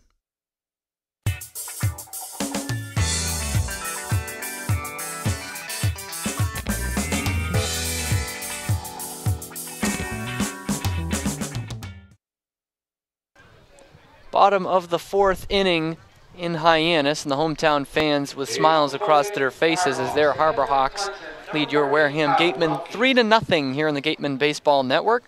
Alongside me, Enrique Demore, I'm Cameron Stewart. It is the 4th inning of work for Ken Waldachuk. And he will deal with 6, 7, and 8 in the Hyannis order. First pitch to the catcher, Kyle Wilkie, will miss down low for ball 1.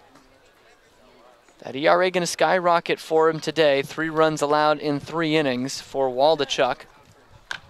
And he's going to get Wilkie to bounce a ball into shallow third base. A long run for Austin Shenton. He's just going to have to eat it there. A perfectly placed infield single is how the leadoff man will get aboard in the bottom of the 4th inning. Harbor Hawks doing it every which way today. Pedro Pages has provided the pop. Matthew Barefoot, of course, with a 2-run shot back in the 3rd inning. Now playing a little small ball, Todd Lott, the batter, the designated hitter from Louisiana Lafayette. 6'4", 235. You mentioned he was a big dude, and he's built like a linebacker. That must just run in the family, you think? Probably, yeah. This one going to be another check swing from Lott. We've seen it for the 3rd time today. This time he held up. So the count goes to 1-0.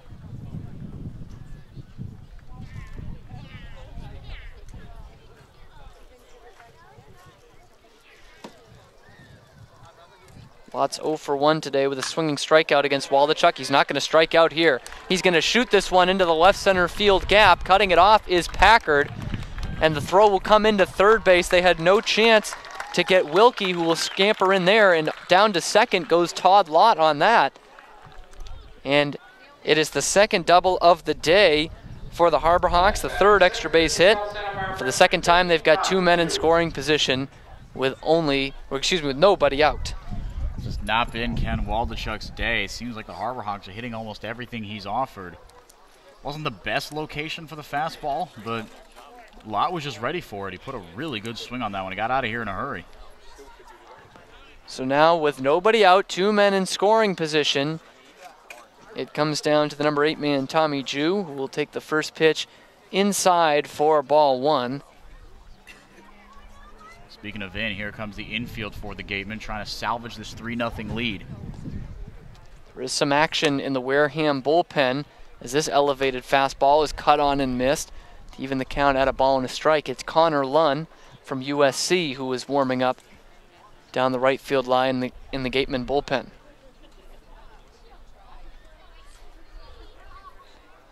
Waldachuk looks in. Another cut and a miss by Jew, and he is behind in the count 1-2, and what a big out this would be if Waldachuk's able to get him with the K. You're telling me, yeah, no outs. 2 runners in scoring position. Jew's job is pretty easy. Get it out of the infield.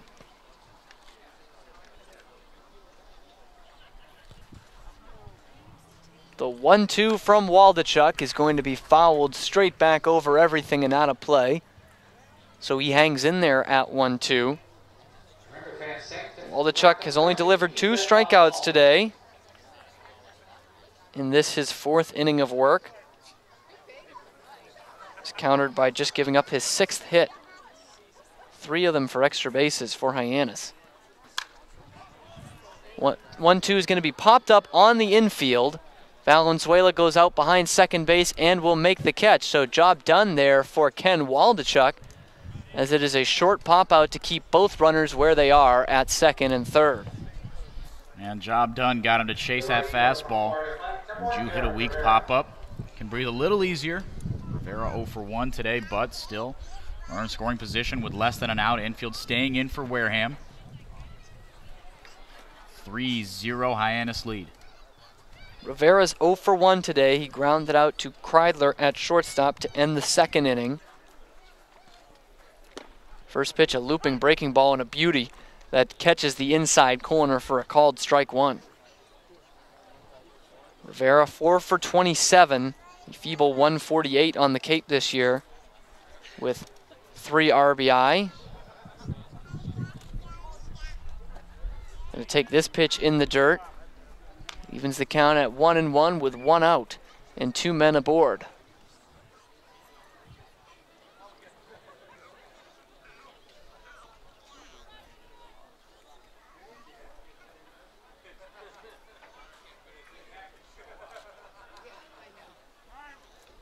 Time is going to be called as Waldachuk slowing up his tempo on the mound.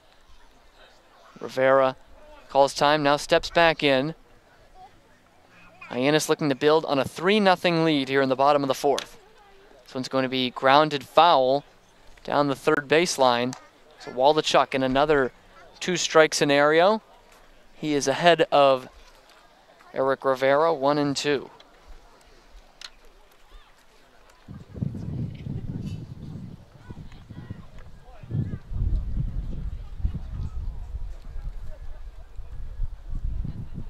The look in. Here's the 1-2 home. Going to bounce inside.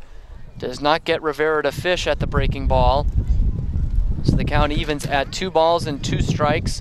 1 out, men at second and third. Infield still in for the Gatemen. Davis Wenzel, the leadoff hitter, waits on deck.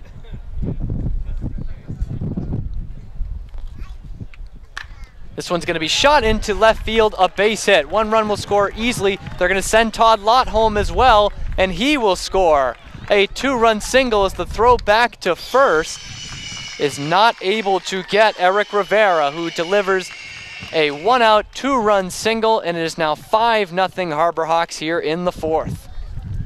It's just that kind of day. The Harbor Hawks have scored in every inning except the second. Waldachuk, where no matter where he places that fastball, the Harbor Hawks proving that their 4-game win streak, no fluke.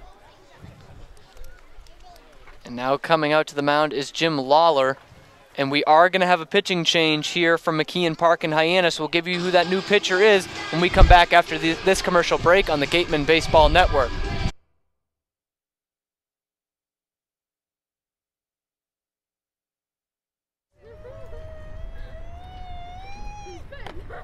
Beat the heat and join us at Waterways, a water experience unlike any other this side of the bridge. Open daily, head over to the water park on Route 28, the Cranberry Highway. Red Shirt Fridays is a national program created to acknowledge, honor, and support our troops who put themselves in harm's way to defend our freedom. In support of this program, the Cape League teams will be wearing a specially designed red jersey every Friday. This special weekly celebration of Red Shirt Fridays is sponsored by 47 Brand, HP Hood, Cape Cod Regional Transit Authority, Advanced Embroidery, and the Cape League. Support our troops and join us by wearing red each Friday. For a nostalgic Cape Cod vacation experience, head to Bay Motor Inn, where guests are treated like family. Located in the heart of Buzzards Bay Village, this 1950-style cottage colony still provides you with up-to-date amenities. The Gatemen thank the Bay Motor Inn for their support. Red Shirt Fridays is a national program created to acknowledge, honor, and support our troops who put themselves in harm's way to defend our freedom. In support of this program, the Cape League teams will be wearing a specially designed red jersey every Friday. This special weekly celebration of Red Shirt Fridays is sponsored by 47 Brand, HP Hood, Cape Cod Regional Transit Authority, Advanced Embroidery, and the Cape League. Support our troops and join us by wearing red each Friday. For a nostalgic Cape Cod vacation experience, head to Bay Motor Inn, where guests are treated like family. Located in the heart of Buzzards Bay Village.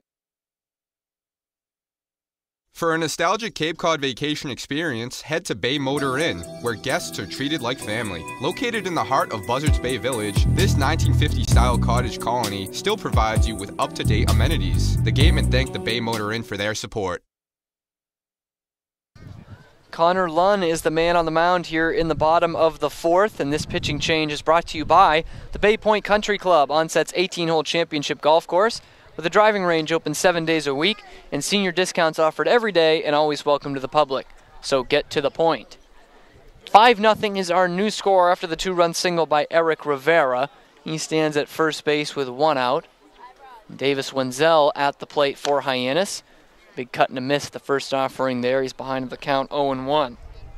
For Lund this year, like Waldachuk coming into this game, has been excellent. 2-0 with an ERA of 1 in his 9 innings pitched in 2 appearances. But he deals with a 5-0 Hyannis lead as Wenzel will sky this one foul off to the right and will get out of play. Shortstop is 0 for 2 today. Flew out to left field in the first and grounded out on a nice play by Austin Shenton in the third. Final line on Waldachuk, 3 1/3, scattered 7 hits, No walks given up, but only 2 strikeouts. A very un-Ken Waldachuk-like stat line. Lund's 1-0-2, excuse me, will miss and will now run the count 1-2. Lund, a guy we saw as a closer for the USC Trojans this year, but has gotten an appearance in long relief and a start for the Gatemen this year. Make his record 2-0. Runner goes on the pitch. The throw down by Amditas is not going to be in time. It is behind Valenzuela. A tough pitch in the dirt for Amditas to have to dig out and try to throw down. And it's a stolen base for Eric Rivera in a 2-2 count to Davis Wenzel. Yeah, did just about everything you could have with that one, did Amditas. And the throw down to Valenzuela, a nice pick for him. Also spun his body 180 degrees to try to make the tag on Rivera. Now a meeting at the mound. Amditas will come out and make sure he is on the same page with his new pitcher, Connor Lunn. 2-2 is the count to Wenzel, 1 out, and yet another man in scoring position as Eric Rivera leads off second base for the Harbor Hawks.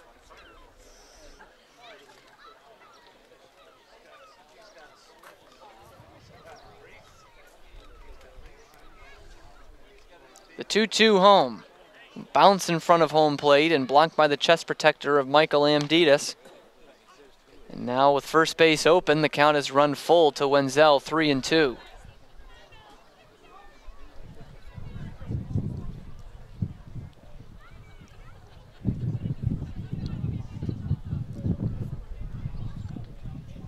Full count offering is going to be fouled straight back and out of play, so staying up there is Wenzel. Still 3-2 the count.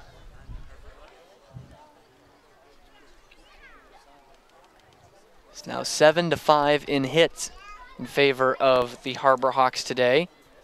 So Gatemen have been able to get the bats going, but have left too many guys on base so far.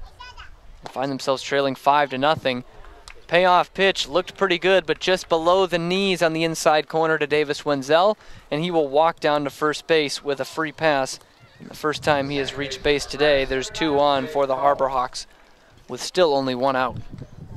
Despite all the struggles on the mound for the Gatemen today, only the second free pass given up by the pitching staff. Waldachuk hit a guy back in the first inning. Yep, Seth Gray was hit by a pitch in the first inning. But the Harbor Hawks have just come to play. Their bats have been on fire today.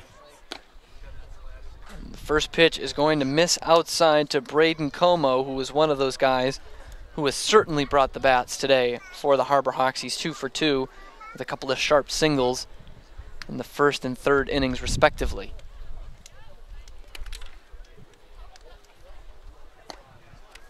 The 1-0 is going to miss up high, coming out of the crouch as Amditas to go and get it.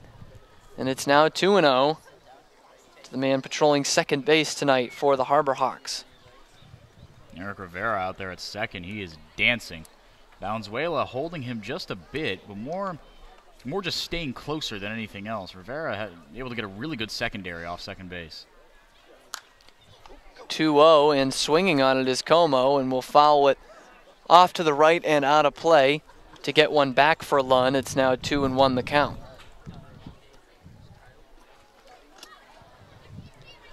Winner today will take first place in the Western Division. And right now, that's certainly looking like it's coming down here to McKeon Park as the Harbor Hawks lead at 5-0. Lunn's offering is going to be poked into right center field. Coming on is Hunter.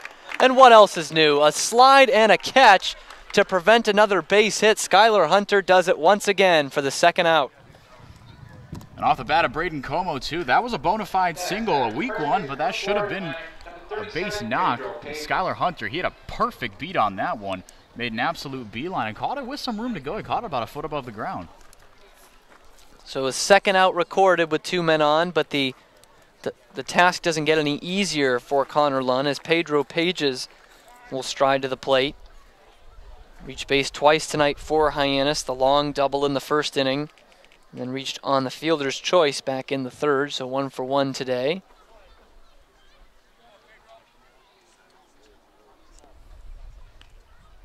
It's not easy, or not going to be easy for Lund to sneak one of those patented fastballs by him either. Starts off with a breaking pitch that's going to be down low in the dirt and taking his Pages. And because of that, he is ahead of the count. 1 ball and no strikes. Wind starting to blow out ferociously towards right center field. Might have benefited Skylar Hunter on that last play, actually. High fastball cut on and missed by Pedro Pages. So the count evens at a ball and a strike. Yeah, we can only tell you what's going on wind-wise at ground level and at flag level, but everything in between. And the flag is completely horizontal right now out there in right center. There's some nastiness going on in the winds today. No nays from the flag yet, but it certainly is whipping. Here's the 1-1, going to be fouled off straight back and out of play. So Lund ahead of the count, 1-2.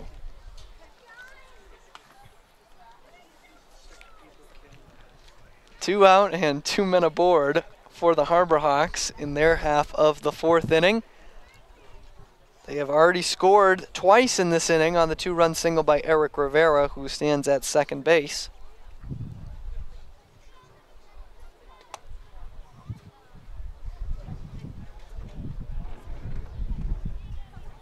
The 1-2 home. Page is going to foul it straight back, just missing on that pitch. And the count stays there at 1-2. Yeah, that's not one you're able to sneak by Pages, like you said, one more time. I think he just straight up missed that one. Got lucky there.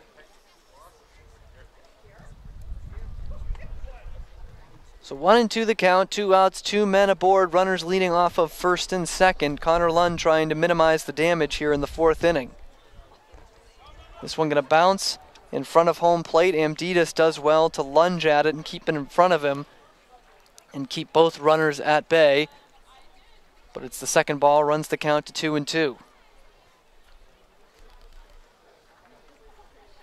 Amditas leaving after this game. Those catching responsibilities will fall to both Luke Roscom and Drew Millis throughout the rest of the season. It's been a platoon behind the plate so far.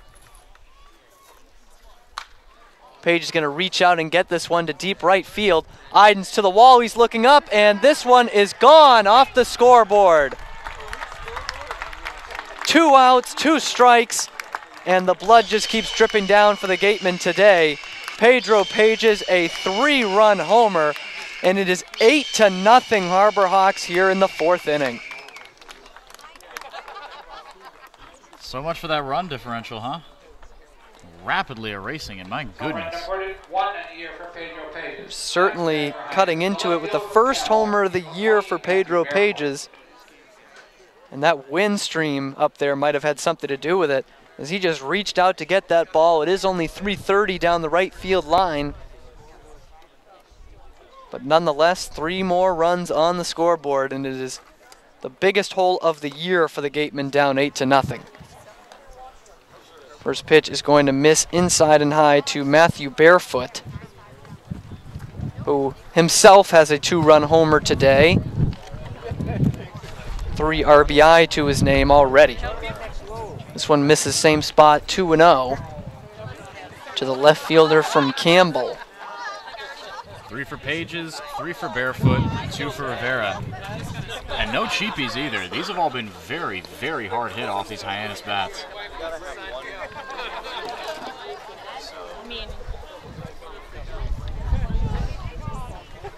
Unless you have another idea for what we're doing. One looks in, pitch is going to be fouled straight back by Barefoot. Gets one back, now the count is at 2 balls and a strike.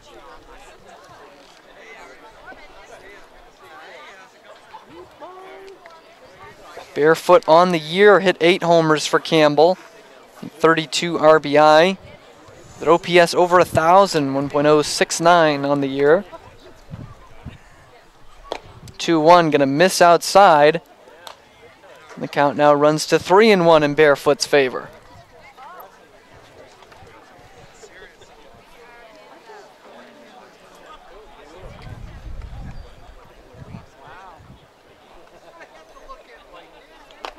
Three 3-1, up high and away. And Barefoot will get on with ball 4. And this will make for a meeting at the mound between Connor Lund and Michael Amditas. Nick McDonald, who has been formidable so far as the starter for the Harbor Hawks, was loosening up down the left field line, so it looks like he will come out for the 5th inning after a long and arduous bottom of the 4th as Seth Gray stands in, representing the 9th hitter for the Harbor Hawks to bat this inning. They have batted around, and he takes the first pitch on the outside corner for a called strike 1. Gray's 0 for 1. He reached with a hit by pitch in the 1st inning, but struck out swinging in the 3rd.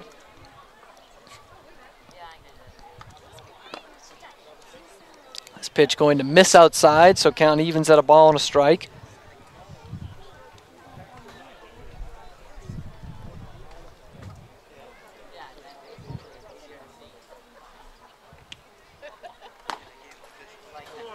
And this one just going to miss off the outside corner as well. That pitch was awfully close. But that runs the count to 2-1. It has already been a 5-run inning for the Harbor Hawks.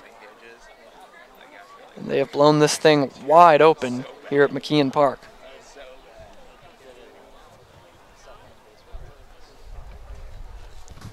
The 2-1 home. Going to be lifted towards left center field. This one's going to be troubled as well, and it's going to bounce in front of Bryant Packard on a couple hops. They throw down to second, but not advancing. And a hard single for Seth Gray keeps this nightmare inning alive for the Harbor Hawks. Or a nightmare for the Gatemen pitching staff. And now there are runners at the corners with 2 gone in the inning. Kyle Wilkie will get his 2nd at-bat of the inning. The Harbor Hawks have batted around. This is the first time we've seen this out of anyone here at the Cape, anyway, out of any team. Wilkie started this inning off right with a single. He would come around to score on the Eric Rivera 2-run single. A couple hitters later. And he's going to put a hurting on this ball out to right center field, but it's looking like it's going to hold up, and it will. A backhanded catch as Jeremy Idens bangs into the wall, and a loud out finally ends the bottom of the 4th. 5 runs pushed across for the Harbor Hawks. They now lead it 8-0 here on the Gatemen Baseball Network. Located along the Cape Cod Canal, Keystone Place at Buzzards Bay is the area's newest rental independent living, assisted living, and memory care community. With some of the area's largest apartments and an ultra-inclusive monthly service package, Keystone Place is a life-fulfilling retirement community unlike any other. Distinct assisted living and memory care programs provide personal care services according to each individual's needs. Discover Keystone Place, the best option for meeting the care and support needs of seniors on Cape Cod. Clobbered high and deep to right center field, and this one is gone, a home run. Eastern Propane and Oil is the Wareham Gatemen home run sponsor. Each time a home run is hit by a Gatemen player, Eastern Propane and Oil donates a camp scholarship to a deserving youth. Eastern Propane and Oil, we're in your neighborhood. The Gatemen would like to thank Wareham Country Market for helping to feed the Gatemen players and staff after games. They are located about a quarter of a mile from the field on Route 6, offering a convenience store, a Dunkin' Donuts, and a deli.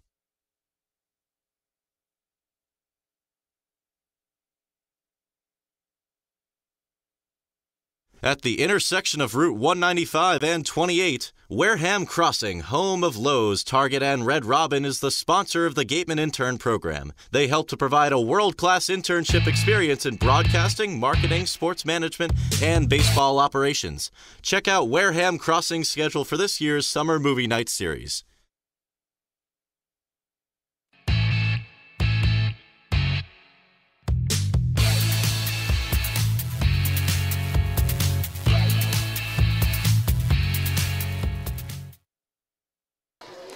As we head to the 5th and what has become a laugher here at McKeon Park, it'll be 8-9-1 expected for the Gatemen. Ryan Kreidler, the shortstop tonight, will get things started. 8-0 is now our score on the Gatemen Baseball Network, as in the bottom half of the 4th, Hyannis sent 10 men to the plate and sent 5 across it. First pitch knee high and in there for a called strike to Kreidler. He's 1 for 1 today. Singled in his only at bat back in the 2nd inning. This one going to bounce up to the plate, and Kreidler takes it. So he evens the count at a ball and a strike. Kreidler with a 308 average in the early going for the Gatemen, just activated for that Hyannis game last week.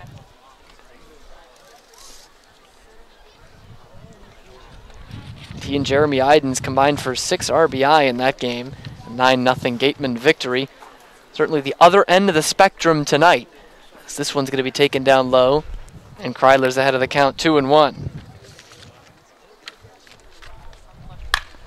He's going to connect to this one on to shortstop, but just one step over is Wenzel, and he will throw on to first for out number 1 here in the 5th inning.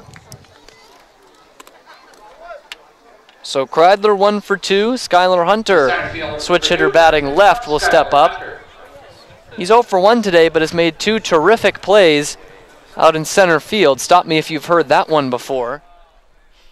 Hunter doing it with his glove today. Cut on and miss on the first pitch. That was shading outside.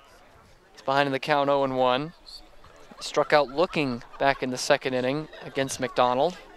And now we'll square around to bunt, trying to catch them sleeping. It's not bad, but McDonald comes off the mound very quickly and is able to get it over there to first base and retire Hunter for out number 2. Looking to make it 5 shutout innings as he's got 2 outs here in the top of the 5th.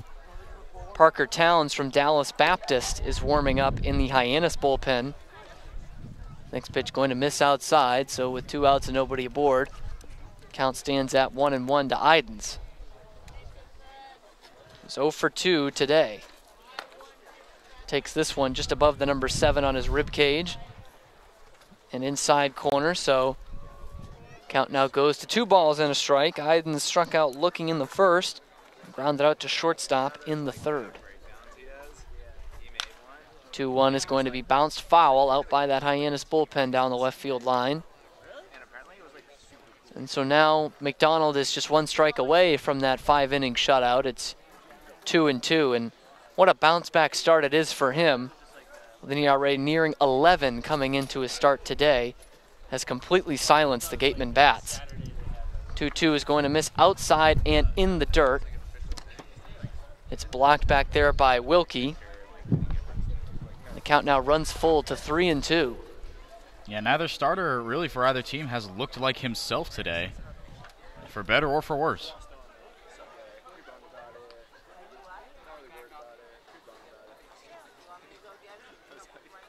Here's the 3-2. Good looking pitch on the outside corner, but Idens will take it. And McDonald thought he had the inning strikeout. Instead, he's got a 2-out walk to Jeremy Idens, who finally finds the base paths after a frustrating couple of games here. So he's aboard at first base with 2 outs. And Sahid Valenzuela, whose bat continues to cool with an 0 for 2 today. Grounded out to the pitcher in the 1st inning, struck out swinging in the 3rd, did the 2nd baseman from Cal State Fullerton.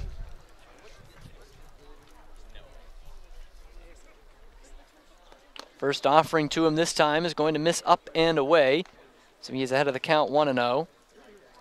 He'd be well served to bust out of a slump right about here. A lot of hard hit balls off the bat of Valenzuela, especially early on. Gatemen could use one right here, try to chip into this lead.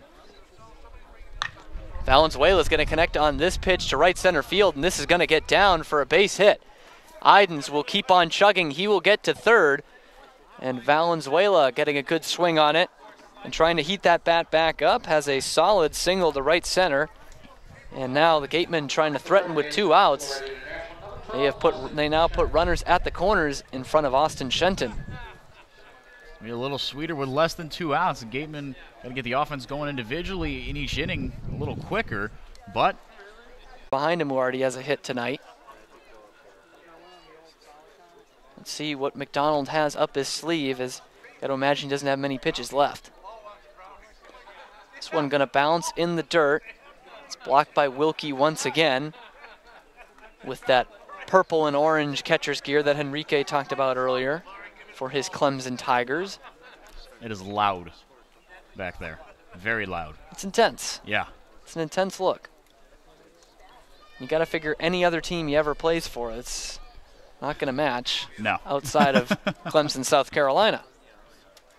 2-0 to Shenton is ripped to right field and deep, and this one is going to one-hop the wall. Hyannis is going to come in to score. They're going to stop Valenzuela at third, and Austin Shenton will trot into second base with a 2-out stand-up double, and the Gatemen are on the board. It is 8-1 Hyannis here in the 5th inning. Take it how you can get it. Austin Shenton, as McDonald's starting to tire out here a little bit, now locating his pitches quite as well.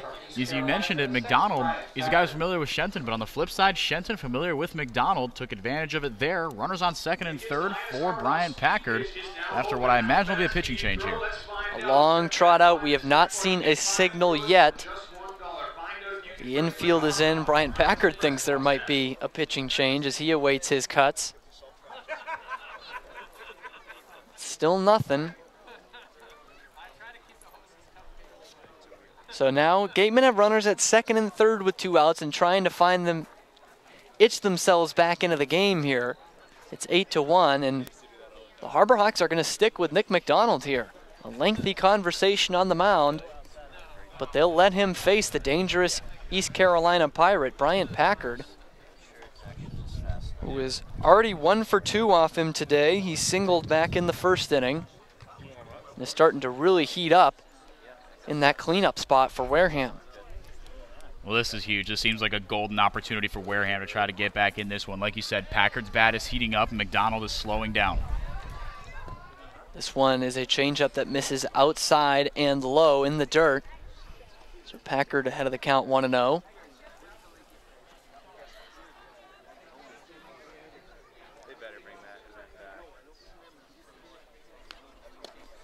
This one catches the inside corner, some soft salad as Dennis Eckersley would call it. Not very firm on the fastball there from McDonald, so count evens at a ball and a strike to the Wareham left fielder. This one catches the outside corner, so up-tempo from Nick McDonald trying to get out of this 5th inning. He's 1 pitch away from it. 2 outs, 2 men aboard for the Gatemen, but a 1-2 count to Bryant Packard. He's going to take this one low, as he knew that's where McDonald was going on the breaking ball. That evens the count at 2 balls and 2 strikes.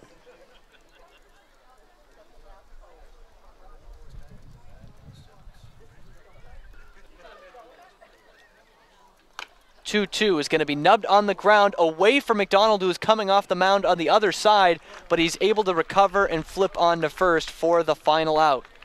We're through 4.5 here from McKeon Park. It is now 8-1. The Harbor Hawks lead it on the Gatemen Baseball Network.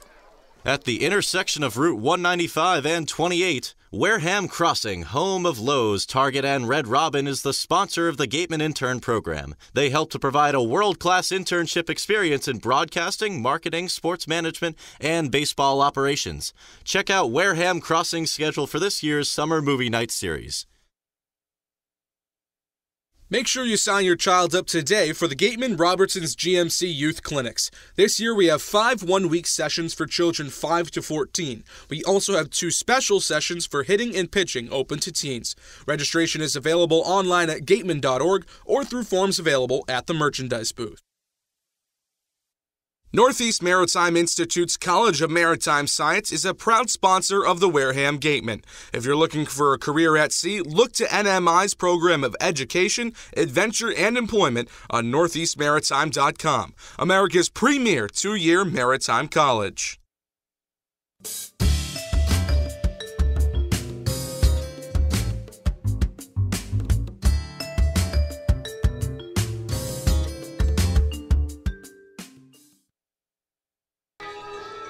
We are halfway through the game here at McKeon Park as the Beach Boys usher us into the bottom of the 5th.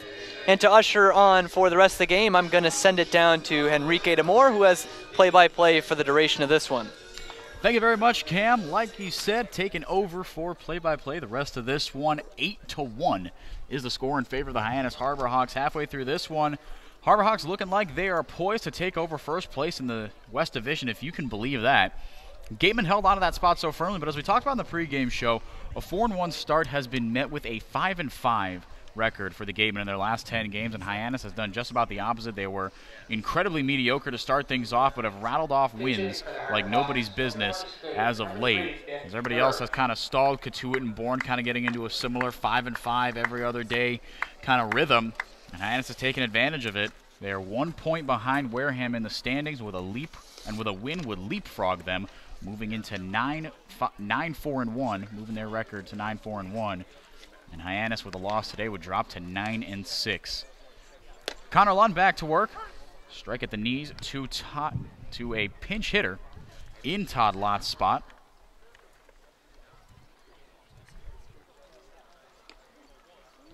That is Nick Durr, who takes ball 1 outside. Durr, a sophomore from Florida State University, 6'1", 185. Todd Lott's day is done. He was in the outfield. Durr listed as an infielder, though, so we'll see if it's a direct 1-to-1 substitution or not. Little chopper, back up to Lund. Couple chops, over across the diamond. Brought Lockhart a little bit off the bag, but able to corral it is the new first baseman for the Gatemen. 1 up, 1 down. And that is one of those baseball adages we always hear about. Pitchers making that throw to first is always an adventure. And Lund fired a fastball down to Lockhart and actually ends up in the baseline, but he's able to reach over and get it. So a nice recovery there by Lockhart, as you mentioned, making his first start at first base today, so not really used to that play. First pitch, chop foul to Tommy Jew. Jew 0 for 2 today out of University of California at Santa Barbara. The Gauchos, which is probably the second coolest mascot name in the UC system, right behind the University of California at Santa Cruz. You know their mascot? That's the Banana Slugs, Henrique. Come on. You're dang right. It is the Banana Slugs.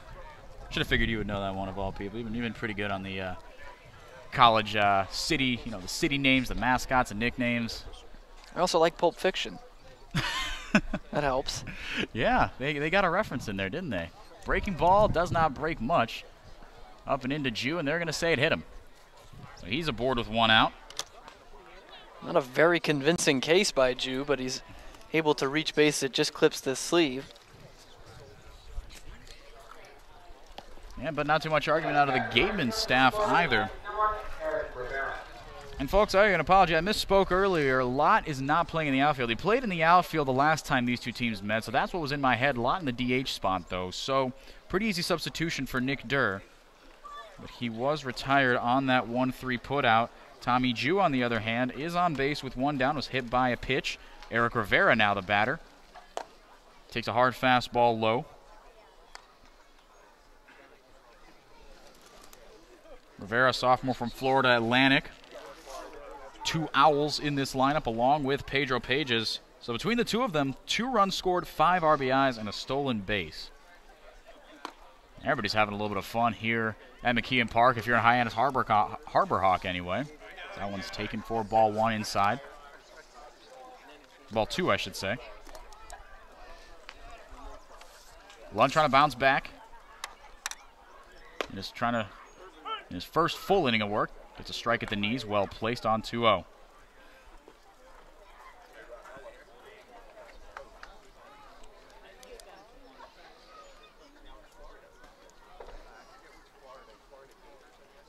Outfielder Jew at first. Not too big of a lead. Breaking ball gets a hold of that one. He hung it a little bit, but right to Packard. The second out of the inning is made. Another one of the baseball adages I like to bring up. That ball, the hardest one to get, especially as an outfielder, one's hit right at you. Packard just has to come in on it and make the play. But he has been impressive defensively, even though we talk a lot about Skylar Hunter and how great he has been. Brian Packard's been pretty good himself, especially with that right arm of his, gunning down guys on the base paths. He's got an absolute cannon. Now he waits on what Davis Wenzel will bring, and he sends that one into left center field. This could be trouble. Both outfielders going back on him. That's off the top of the wall. They're going to send him from first. Tommy Jew is going to score standing up. No play at the plate. RBI double, and it's an 8-run deficit again for the Gatemen. Davis Wenzel abusing the gaps there. Does that at pretty much all those Big 12 stadiums. We've been waiting for him to get a good swing on it in the game and a half he's played against the Gatemen this year. He's had some decent numbers here down in the Cape, but good power numbers, and that's his 3rd double of the year. He finds his way to the gaps, and that's why he's more of a middle-of-the-order guy in college. Our own Cameron Stewart, repping the University of Baylor Bears. That is where he attends school, as you could probably tell. Enrique. Baylor University, my friend. Did I say University of Baylor? Yeah, That's like every one of our football recruits. I didn't. I know it's Baylor University. That was a slip of the tongue. My apologies. I can't just let that go by, my friend. No, nor should you.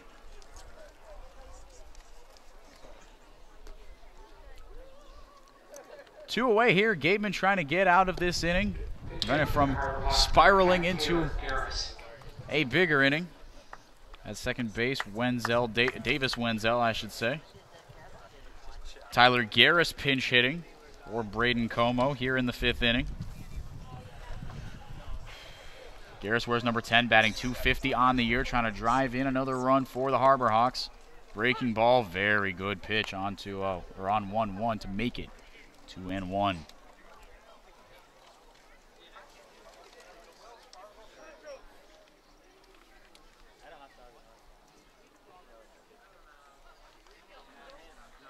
Lund sets from the stretch, deals. Chop foul.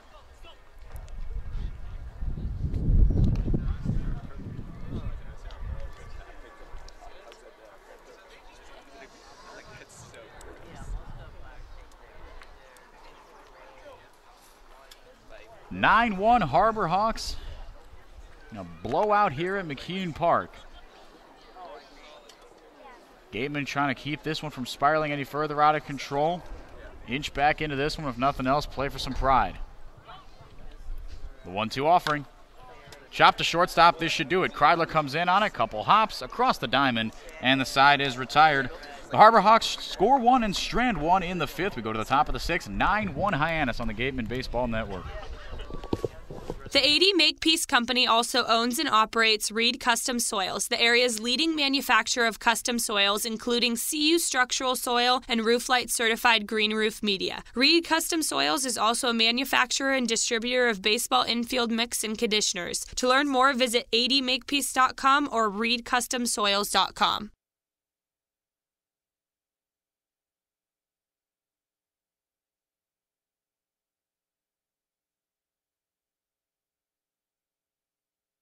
Shop from home year-round on Gatemen.org. You can customize your Gatemen gear from any device, anywhere. We offer a large selection of apparel and unique gifts 24/7, 365.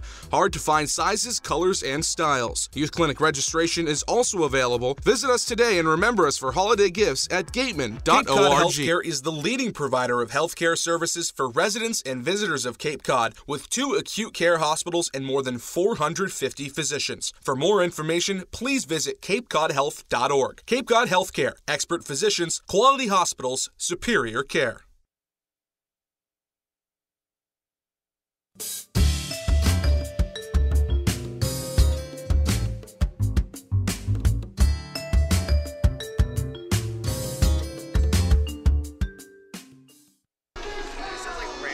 Welcome back to McKeon Park.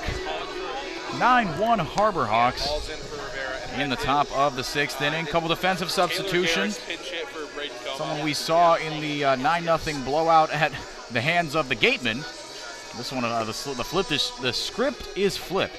My goodness. But Colin Hall in the game to play right field. And staying in the game, Taylor Garris. Braden Como's day is done. 5-6-7 due up to face the new man on the bump for the Hyannis Harbor Hawks. And that is Parker Towns. Nicholas McDonald's day is done, and what a day it was. 5 strikeouts, 1 walk, 7 hits given up, and only 1 earned run. Scratched across by the Gatemen through 5 innings of work.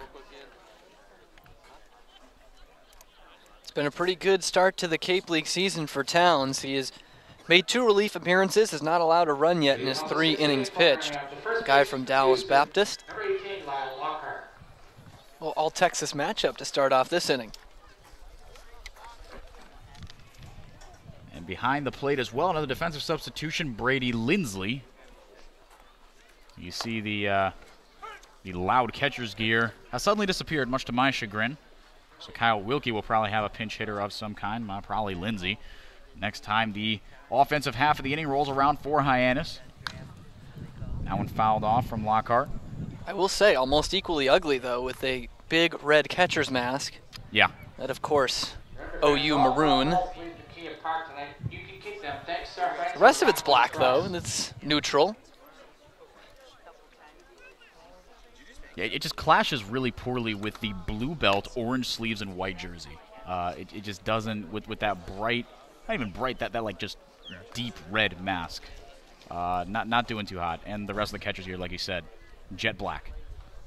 Interesting color combination behind the plate.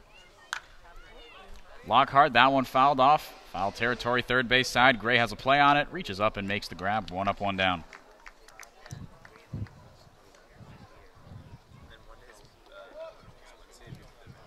Okay, Henrique. Now, if someone shares a high school alma mater or is from the same hometown as someone famous, I like to bring it up on the air. I think it's worth it. And I'm going to give you a shot here. Oh, boy. Parker Towns is from Tyler, Texas. Oh, shoot. Which is the hometown of an NFL Hall of Famer. I'll give you a minute on it. It's not easy, but NFL Hall of Famer and Heisman Trophy winner. Maybe I'm thinking of someone else from Tyler, Texas, but I don't think I am. Amditas takes strike 1. Bats here with the bases empty and 1 out. That one low evens the count. Somewhere my dad is yelling at whatever device he's listening on. Because that is the great Earl Campbell from the University of Texas. Oh, I wasn't going to think of that. Now you know. Now I know. The Tyler Rose, they called him. Swinging a tip into the glove of Lindsley behind the plate. Amditas down quickly, 1 for 2. Drew Millis waits on deck. 1-2 pitch, just missed outside. Gutsy take on 1-2. Amditas, as we mentioned, in his last game in a Gatemen uniform. Maybe not the way he wanted to go out, but 1 for 2 personally on the day. That one way in the dirt. 2-2 the count evens, 9-1 Hyannis. Sun almost has set behind the bleachers in between home and third here at McKeon Park. Just enough to still be in our eyes where we're standing here, where we're set up today. Fun never stops. 2-2 chopped foul. Amditas stays alive. But it is a beautiful, beautiful night. It really is.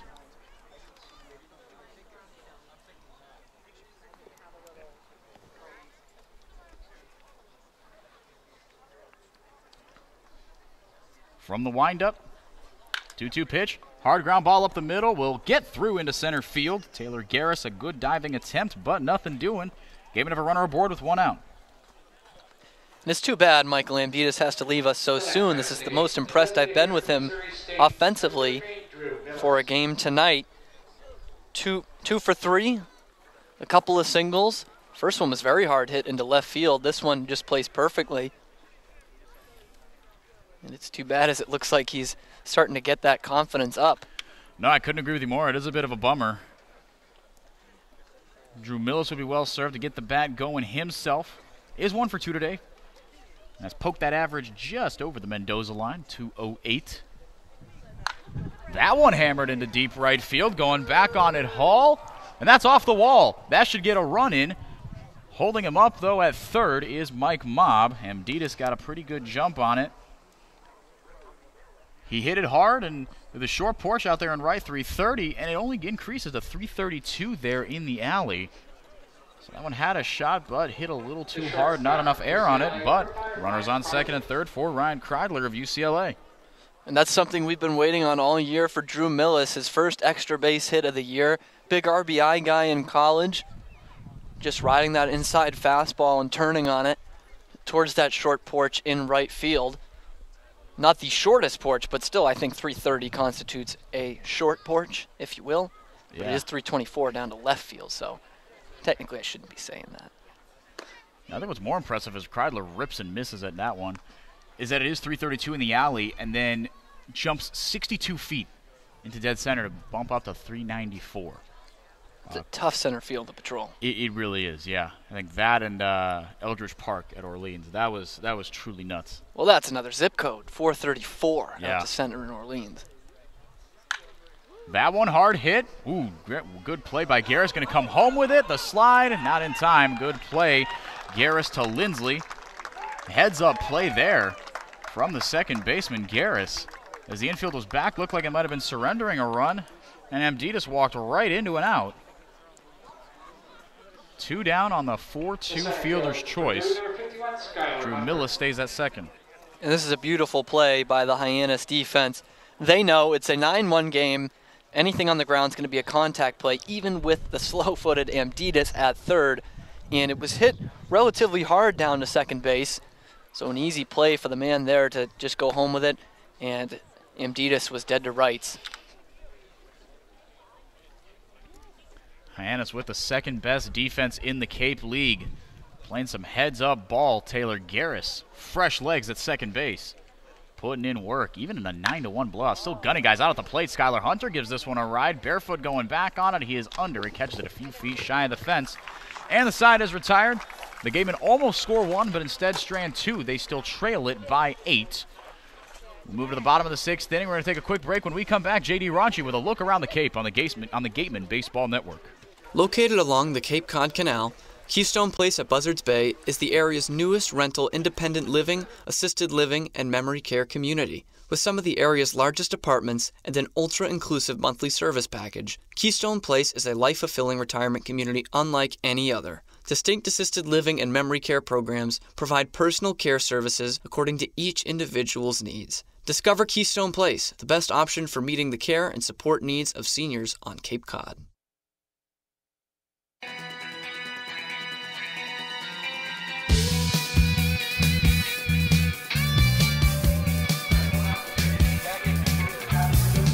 Back at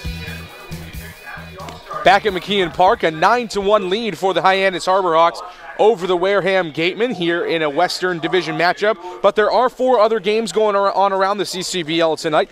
Furthest game along right now finds the Harwich Mariners holding a commanding 10-3 lead over the Cotuit Kettleers at Lowell Park in the bottom of the 9th. Boston College rising sophomore Chris Galland is putting on a show for the Mariners. He's got 4 RBIs, including a 2-run triple. Meanwhile, in Brewster, the Bourne Braves have taken a 9-8 lead against the Whitecaps in the bottom of the 8th. Brewster broke open a tie in the bottom of the 6th, in the top of the 6th, but Bourne responded with a 4-run 8th, thanks in large part to a 2 RBI single from Spencer Brickhouse. At Red Wilson Field in South Yarmouth, different score, same advantage for YD over Orleans. The Red Sox up 10-4 in the bottom of the 8th. South Carolina Gamecock Noah Campbell has driven in three runs tonight for YD. Finally, in Chatham, the Anglers are up 1-0 against the Falmouth Commodores. Tristan English's solo homer in the 2nd is the difference maker thus far. That game is in the bottom of the 3rd inning.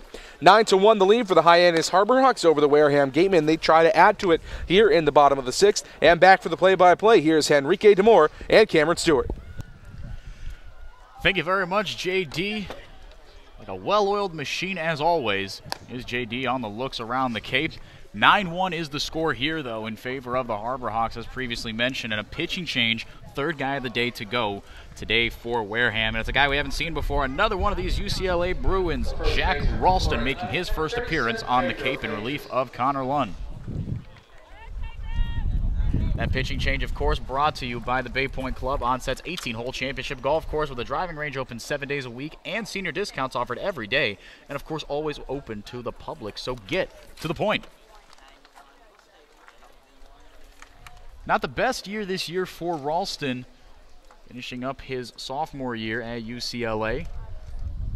6.44 ERA and a 1-4 record. Delivers a fastball that misses inside to Pedro Pages of Florida Atlantic. But coming in a pretty low leverage situation, he's got an opportunity to attack hitters here. Try and work out any kinks he experienced out there in Westwood here in McKeon Park. Pages lifts that one into right field. Has room indeed, does Jeremy Idens for the first put out of the day, or of the inning. The left fielder from Canada University, number 28, Matthew Barefoot. Final line on Connor Lunn. An inning in 2/3, gave up 3 earned runs on 3 hits, 2 walks, no strikeouts for the sophomore from USC, excuse me.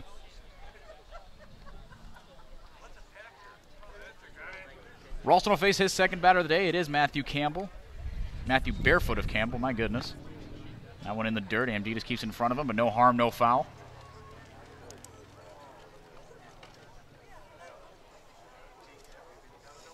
Barefoot has certainly made a name for himself today. 3 RBI. The only out he made was back in the 1st inning. It was a sacrifice fly. then homered in the third, 2-run shot, and walked his last trip to the plate in the fourth. Barefoot and almost everyone in this Hyannis lineup has made some sort of noise. Takes strike one. Count even 1-1. Base is empty, one down. Radar gun up. It's incredible. Righty from the stretch. Ralston deals. Swing and a miss.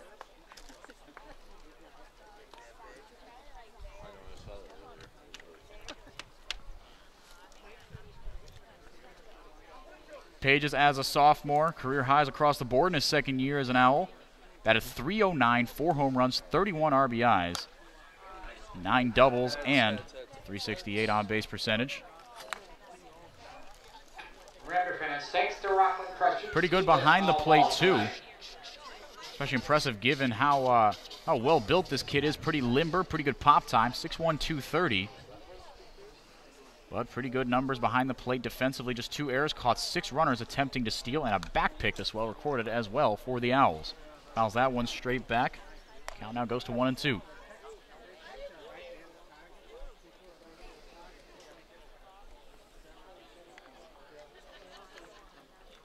Looking ahead for the Gatemen as they look to flush this one. Move on with the season back at home. On Wednesday before an off day on Thursday, they welcome the Chatham Anglers back to Spillane for the second time this year. Only the second team that they have seen 3 times. But by the end of the week, Hyannis will be the third team that they have seen 3 times. Off day on Thursday, like I said. And then Hyannis and Wareham in a rubber match. And if this score holds, it'll be who got the better of the 2 blowouts. Earlier this year, Wareham victors over Hyannis 9-0 at Spillane. And Hyannis ahead of them in this one at home as he fouls that one off his foot. Keep the count at 1-2, 2-2. These 2 teams are going to get very familiar with each other. This is the first of 3 meetings over the next 8 days for these 2.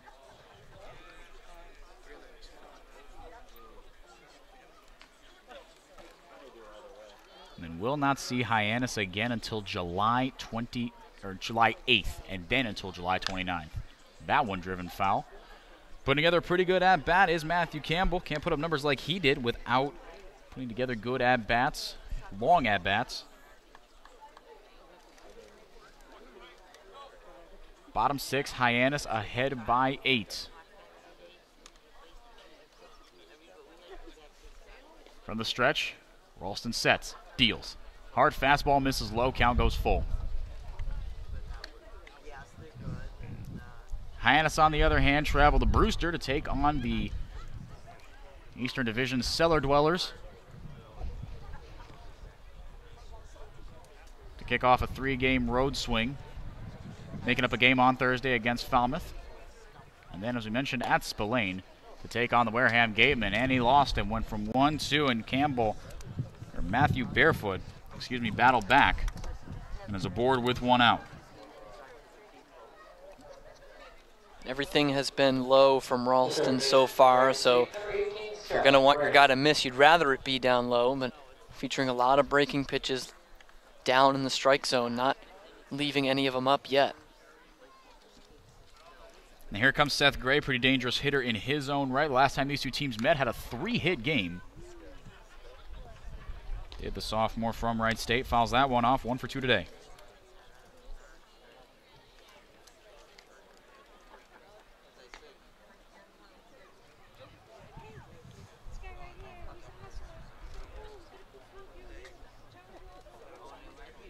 Como with a runner at first. Hard strike on the outside corner. Good fastball.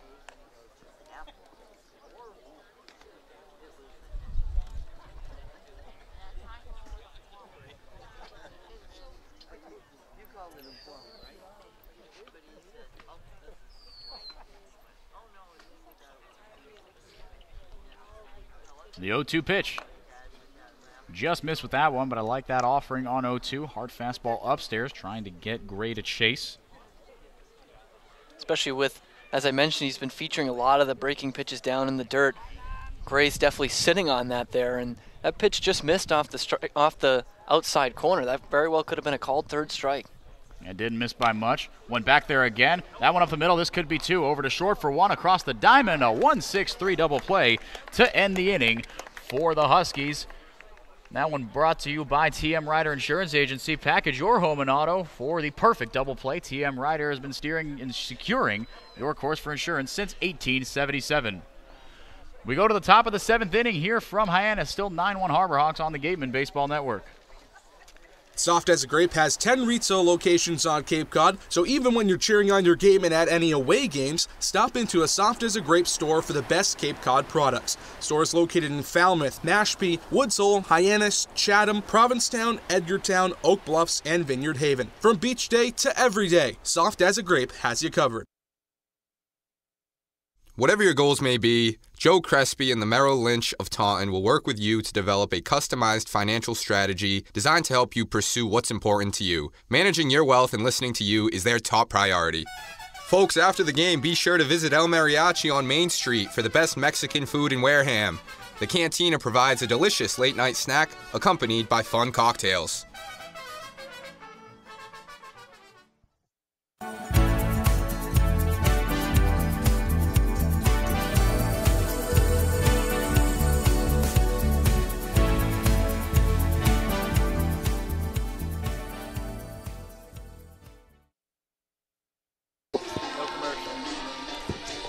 Welcome back to McKeon Park, top of the 7th inning. The Harbor Hawks lead at 9-1. First inning that they have not scored in since the 2nd. They have scored in every inning so far, 1 in the 1st, 2 in the 3rd, 3 in the 4th, or 5 in the 4th, excuse me, 1 in the 5th, none in the 6th. But like I said, still pretty commanding lead here for Hyannis. Still out there working is Parker Towns at a pretty good first inning of work. Allowed no runs to come across. Did give up a couple hard hit balls though, but was bailed out by some good defense from Taylor Garris over there at second base. Heads up D, even with an 8-run lead. Giving the Gatemen absolutely nothing to work with here. Jeremy Iden steps up to the plate for the 4th time today. 0 for 2, walk, strikeout, and a run scored. Lifts that one straight back, 0-1. And how often do you see this, Enrique? A 9-1 scoreline. And with the hit category, it's just 10-9 in favor of Hyannis. Gatemen have had their chances. Yeah, no, I agree. And yeah, 8 men left on base for the Gatemen. And you know, you get it more efficient with that, score half of those, and you've got a ball game. I mean, it's not pins and needles, but you've got a ball game. Strike at the chest. Move the count to 1-2 on Idens. Couple defensive substitutions. Trevor Hover out there in center field for Tommy Jew, and Alec Trela for Taylor Garris at second base. That one misses low. 2-2.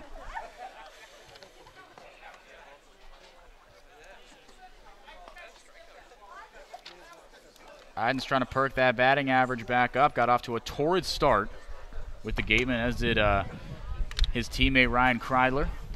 Remember in their first game. Was it against Hyannis?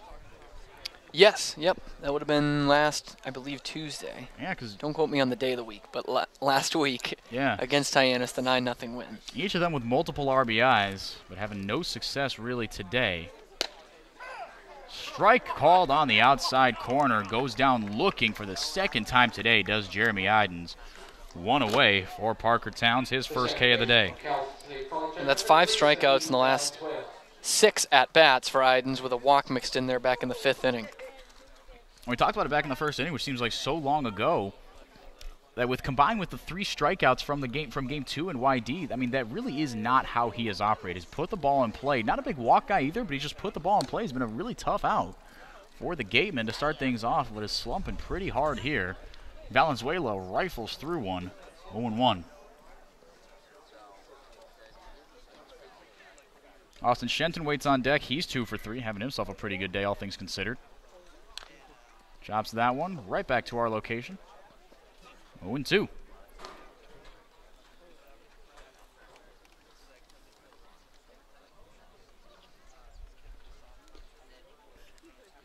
No substitutions on the Gatemen side of things yet, but the Harbor Hawks have gone crazy. Now 5 to start things off.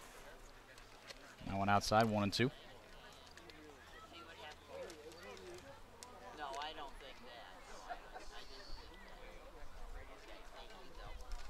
Valenzuela bats from the left side.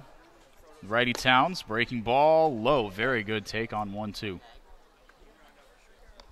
Yeah, that's your classic out pitch from a right-hand pitcher, breaking inside to the lefty. And looked pretty good. Dropped through the bottom of that strike zone before hitting the ground. So a good layoff there by Valenzuela. The 2-2 pitch. Hard fastball. Misses high and outside. Good frame attempt by Lindsley behind the plate, but nothing doing. Lindsay will lead things off in the bottom half of this 7th inning. Subbed in for Kyle Wilkie. Ground ball, weakly hit, but up the middle for a base hit. Sometimes better to be lucky than good. Placed it perfectly, and the Gatemen have something going with 1 out. And that's a terrific at-bat by Valenzuela. He knows the sequence that Towns is coming with, and we talked about it on that 1-2 pitch. He takes a good breaking ball down low for ball. Then the next one's a fastball that's just off the plate. A real tough take with 2 strikes. Works it to 3-2.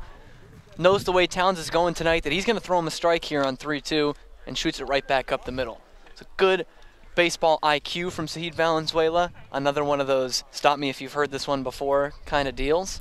He's done it his whole tenure in his week with the Gatemen. He's definitely a very intelligent baseball player that stands on first base. Valenzuela and this guy right here, Austin Shenton, the only 2 guys batting above 400 on the season. Shenton takes strike 1 on the outside corner. Shenton bouncing back pretty nicely from a slump that ended in the doubleheader at YD. 2 for 3 today. Single and a double. Was stranded at second both times, though. He's got a man to work with at first base in Valenzuela. Page is not really holding him on at all, so Valenzuela takes off. The throw down to second on 1 hop. Got him by a hair. Tagged him on the back. A bang-bang play if I've ever seen one, but Valenzuela is called out, and the threat erased for Austin Shenton. Well, this is an unbelievable throw by Lindsley here. Valenzuela got a great jump on it. Towns has been slow to the plate, but he's able to get it down there to Wenzel covering on a hop. And as you know, Henrique, when throwing down to second base on a stolen base attempt, having a hop is not the worst thing in the world. And in fact, it gets Wenzel closer to the tag there to tag out Valenzuela at second. Very well done by the Hyannis defense. Austin Shenton here facing a 1-2 count, and the base is empty and 2 down all of a sudden. Fortunes have darkened and continue to get darker. Waving a miss and a fastball on the outside corner. Pair of strikeouts for Parker Towns as we head into the stretch here at McKeon Park. And it's been a tough one so far for the Gatemen. Haven't really been able to get anything going against any sort of pitching. We're going to throw it over to Mary Orders as she got to catch up with head coach Don Snedden. Mary, what do you have for us? Thanks, guys. I spoke to Coach Snedden about the struggling start for Waldachuk. Snedden said, quote, he was messing up. He didn't have a good day today, and that happens. He couldn't miss down, didn't have command on his breaking ball, end quote. He also noted that the small ballpark here at McKeon Park can largely affect the game, much like the doubleheader at YD on Sunday. When asked to explain why the small ballpark has such an effect, Snedden said, quote, you just got to get lucky. When you have a .332 fence in right center, every ball hit is a question mark. Whether it's going to go out and especially tonight with the wind blowing out, end quote. He also noted that in order to get the game under control, that's why they made the switch to Ralston on the mound. After the break, we'll have more from the Gatemen Baseball Network.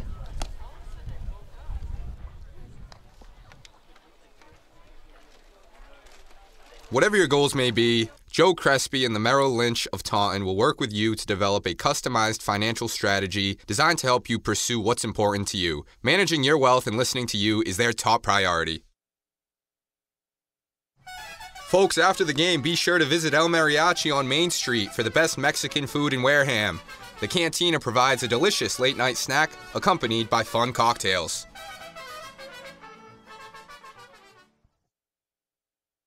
Learning at Curry College extends beyond the classroom and is embedded in all that they do.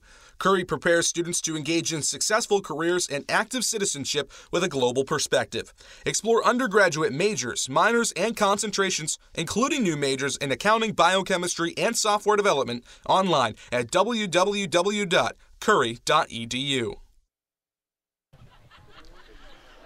Welcome back. Bottom of the 7th inning, post-stretch, still 9-1 Hyannis. The offenses have cooled down on both fronts since an absolute barrage off the bats of Hyannis in the first few innings gave them an insurmountable lead. Thank you to Mary Orders for what she got from Coach Johnston. It really just has been that kind of day for the Gatemen. Nothing has bounced their way, literally or figuratively. He's getting his first cuts is Brady Lindsley. Came on as a defensive substitution, getting his first hacks at Gatemen pitching today, though. Batting $167, just 2 hits and 12 at-bats today at the Cape, but sends that one lazily into center field. Coming in on it, Skylar Hunter, not going to get there. A base knock for the catcher. With no one on, here comes with no one out, I should say, here comes Nick Durr. A couple of defensive changes for the Gatemen in this inning. Zahid Valenzuela will move over to shortstop from second base. Isaac Collins will fill in at second. And the newest member of the Gatemen, Paven Parks, is down at third base. A heavy hitter that joins Wareham this week, placing Andrew Vaughn's roster spot and replacing his jersey wearing the number 16 down at third. That's going to take some getting used to. I thought they'd retire it, honestly. It just seems like that kind of number, right? Yeah. I saw him taking cuts in the cage during pregame as that one missed outside to Nick Durr, 1-0. I thought, wait a minute, who's that batting from the left side? Oh, yeah, Mr. Parks. It's going to take some getting used to. Mm-hmm. That one in the dirt. Actually, I apologize. Another pinch hitter here for the Hyannis Harborhawks, making a mess of my scorebook and the scoreboard, if we're going to be honest. Trevor Hover is the batter, batting .261. Gets some licks after Nick Durr had one at-bat. It ended in a 1-3 put-out for those of you keeping score at home.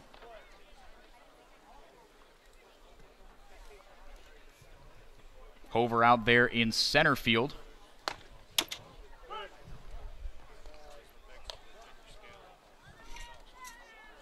Which is a little confusing because he's a defensive substitution for Tommy Jew. But Hover batting in the 7th spot.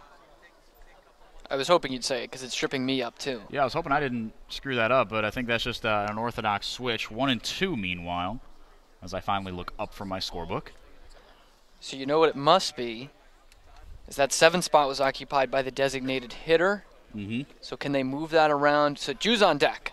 Jew is on deck. He is. So he's in the game. Huh. Weird. Cut on and missed. That one as we're going to have to get our biggest geeks on that one. Yeah. We're going to look that one up. I feel kind of bad because I shortchanged Jack Ralston's strikeout. That one brought to you by Lang, Exafaris, and Bullard. As always, Tommy Jew the batter now. But Ralston, a pretty good sequence there. 2 up, 2 down. It seems like the scoreboard operators are one out in this one. It seems like scoreboard operators are trying to get their shenanigans sorted up there as well, as they don't have the out listed up there on the scoreboard in right field. A pickoff attempt over to Brady Lindsley. They want to keep going here. Guess so. Want to keep things going. Can't even say I blame them. No, not at all. The way it's gone tonight for Hyannis. Yeah, these are minuscule concerns at this point. They're about to take over first place in the West Division. Ball 1 delivered to Jew.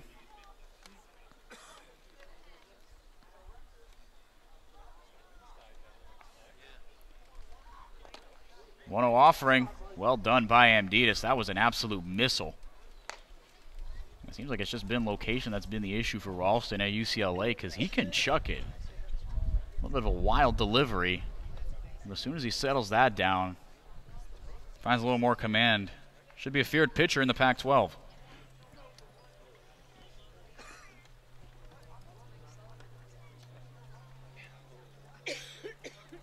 With 1 out and 1 on. That one way upstairs, but bounces off that bouncy brick. The throw down to second. Is he going to get him? He did. What a play from Michael Amditas. Got it off the brick, and I mentioned at the beginning of the broadcast, man, don't I feel smart. And yes, I do. Bounce off the brick, and Adidas played it perfectly. Cool as a cucumber, fired it down to second base. 2 outs, bases empty. Who's the home team here, Henrique? What an advantage for the Gatemen. My goodness. You talk about how hard Ralston's been delivering it. Well, that was hard right back at it. So that was pretty impressive there by Adidas. Gets that nice bounce off the brick as that first pitch is in there for strike one. So you mentioned getting our biggest geeks on this. We got the biggest geek of them all, J.D. Rachi, on this one. Explain to us the lineup shift. We'll get into that shortly. First, the 3-1 pitch from Ralston. Swing and a miss. Heck of a fastball at the letters. Strike two. So, from what we gather, it was pretty much a double switch. Tommy Jew became the DH, but he kept his spot. So, technically, Hover replaced a lot, and then Hover and Jew swapped spots. The friendly folks on Point Streak have been keeping that one good for us. Hyannis scorers getting their money's worth today. That one over to Pavin. Nice play across the diamond, but it pulled. Parker Phillips, a new first baseman, off the bag. Nothing you can do about that one. I imagine that'll be scored a single. Yeah, welcome into the game, Tex. That's no easy play down at third base. He's got to come in on the grass, and it's a slow enough roller anyway that it's a tough play for him, but then he's got to make the throw on the run and just brings Lockhart off the bag. And that probably should go down as a single. I'm going to agree with you there, Henrique.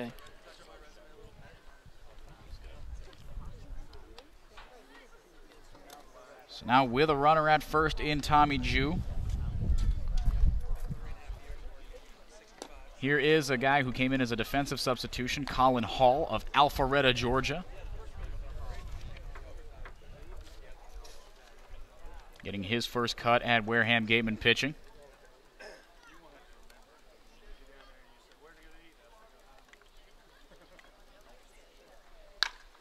Hall sends a lazy ground ball over to short and on to second.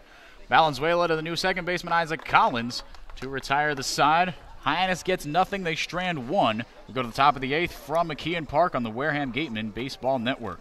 Learning at Curry College extends beyond the classroom and is embedded in all that they do. Curry prepares students to engage in successful careers and active citizenship with a global perspective. Explore undergraduate majors, minors, and concentrations, including new majors in accounting, biochemistry, and software development, online at www.curry.edu. The 2018 Cape League All-Star Game will be played at White House Field in Harwich Sunday, July 22nd. Game time is 6 p.m., gates open at 2. One highlight will be the Cumberland Farms home run hitting contest. There will also be an autograph session and a large merchandise village with items from many of the teams. Support the Gatemen in part by purchasing your ticket right now at the merchandise booth. Tickets are just $5. Head on over to BB's Bar & Grill for food, drinks, and fun. Located just off Cranberry Highway, come in to sample the scrumptious fare or relax with a drink while enjoying live entertainment. The Gatemen thank BB's Bar & Grill for their support.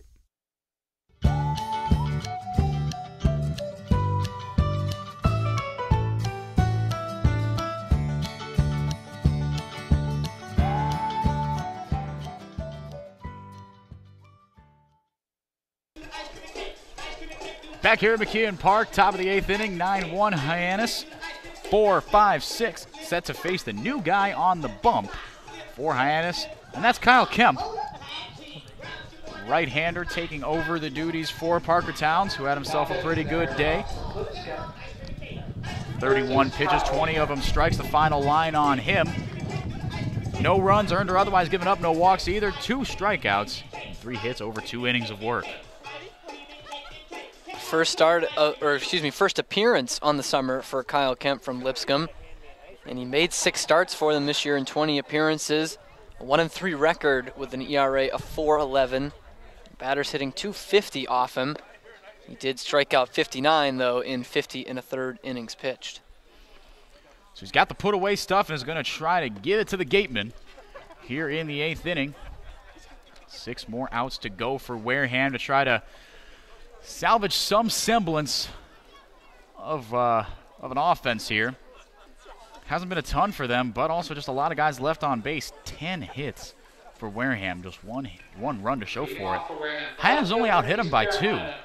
They've just been way more efficient at moving things along offensively. They batted around in the 4th inning.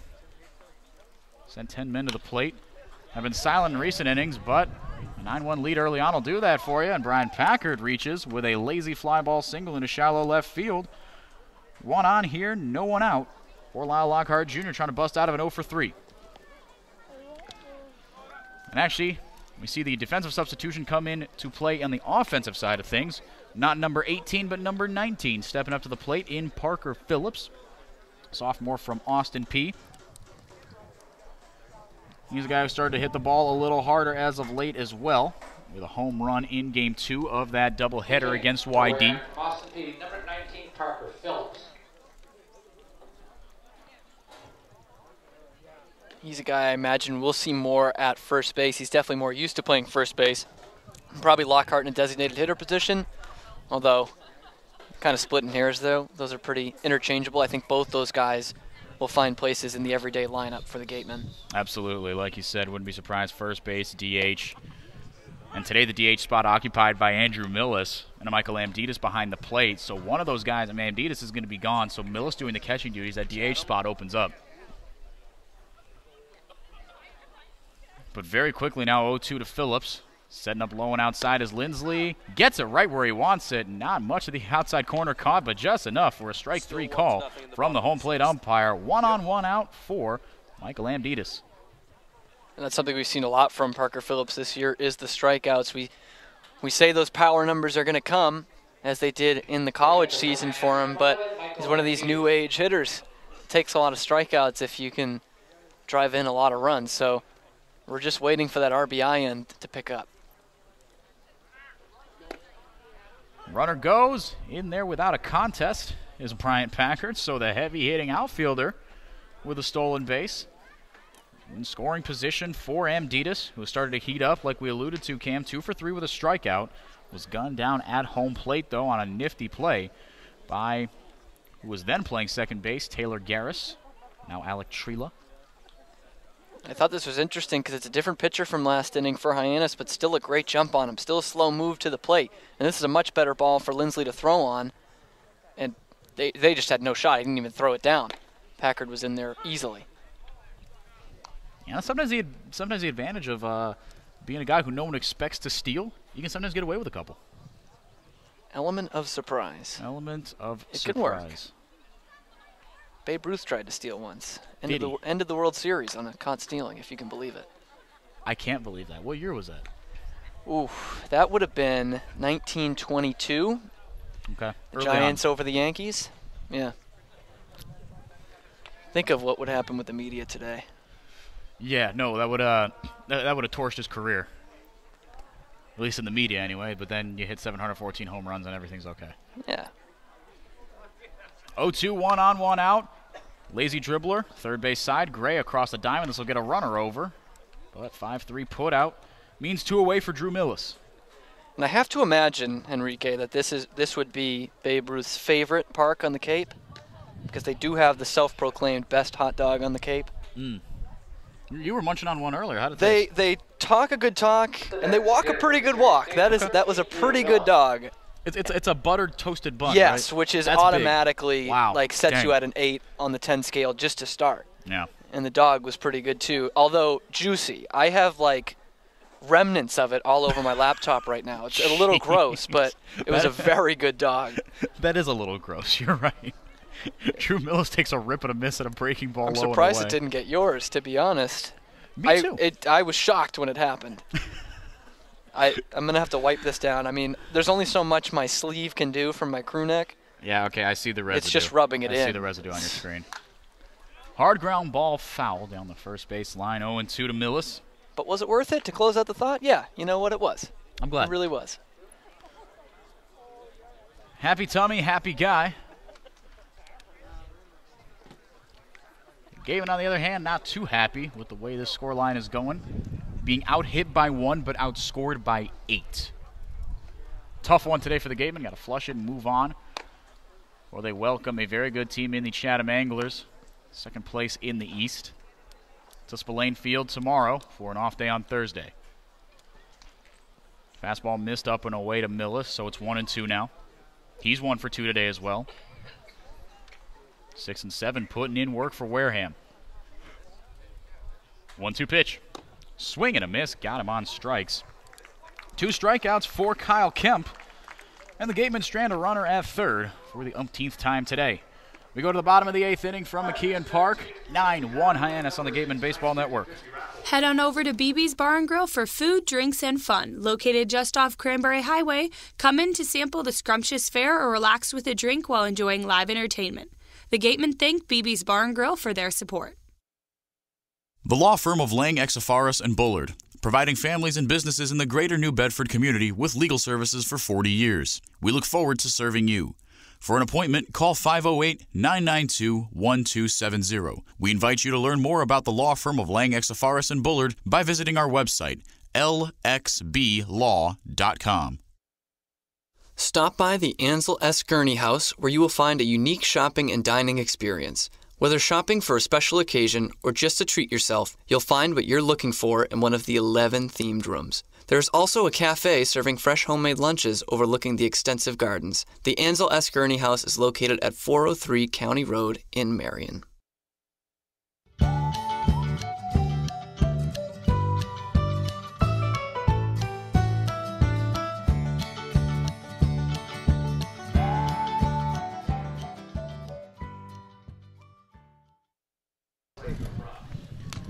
Welcome back, 9-1 Harbor Hawks at McKeon Park. New guy on the bump for the Wareham Gatemen. It's another guy we're seeing for the first time, Tyler Ahern, freshman from Florida State University. That pitching change brought to you by the Bay Point Club, Onset's 18-hole championship golf course. With the driving range open 7 days a week and senior discounts offered every day and always welcome to the public, so get to the point. This guy we've been anticipating for a while, Henrique. Tyler Ahern coming in, supposed to be a big flamethrower. Just a freshman from Florida State. And didn't pitch all that much, only 18 innings on the year for the Seminoles. A 1-0 record with an ERA of 5.5 in his 11 appearances. And only struck out 13 in those 18 innings. But hitters hitting just .219 against him. Davis Wenzel, the batter. As the sun has set, the wind continues to be merciless. That one lifted right over my head. That could be trouble. Oof. Everyone cleared their seats. Cam Stewart did the smart thing and got out of his chair. I just leaned out of the way, which would have been bad if that would have hit something. And you look much better in this scenario because it didn't end up really that near us. So I look like the fool.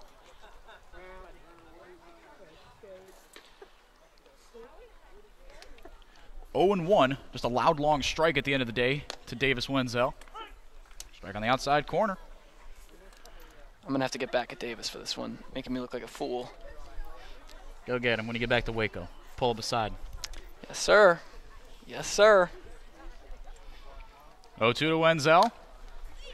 Fouls that one off. Ahern still ahead, 0-2 though. Remember, fans, thanks to our friends at Rockland Trust, you can keep that foul ball tonight.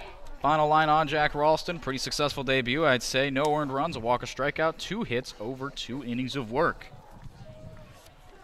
Fourth man to take the hill today for the Gatemen. Ahern from the windup, the 0-2. Breaking ball didn't miss by much. Heck of a pitch on 0-2. Strictly a reliever at Florida State.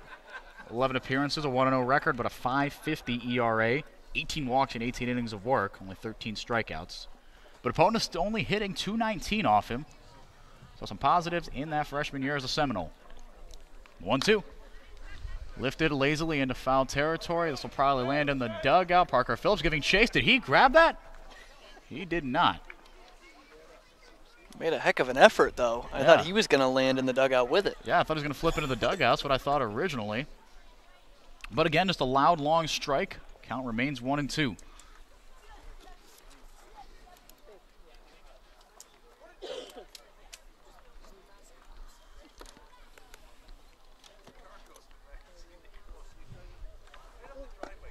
In the dirt, 2-2.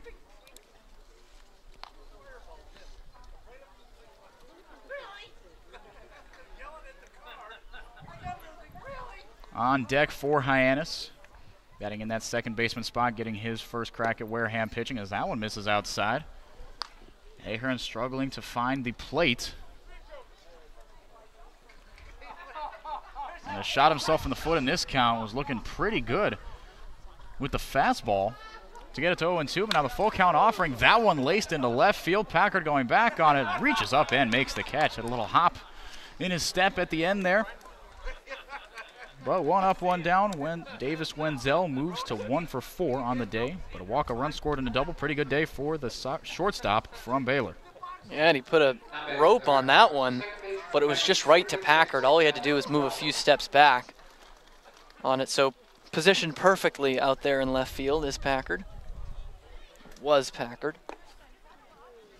Alec Trella, the batter, takes ball 1. One of 3 guys to bat in this second baseman spot. Braden Como had the best day of them all, though. 2 for 3, pair of singles, a run scored. Taylor Garris 0 for 1 with a bounce out to Ryan Kreidler. Zahid Valenzuela's taking over that spot. That one lifted lazily into shallow right field. Collins coming back on it, calls off his right fielder Idens, and makes the catch for out number 2.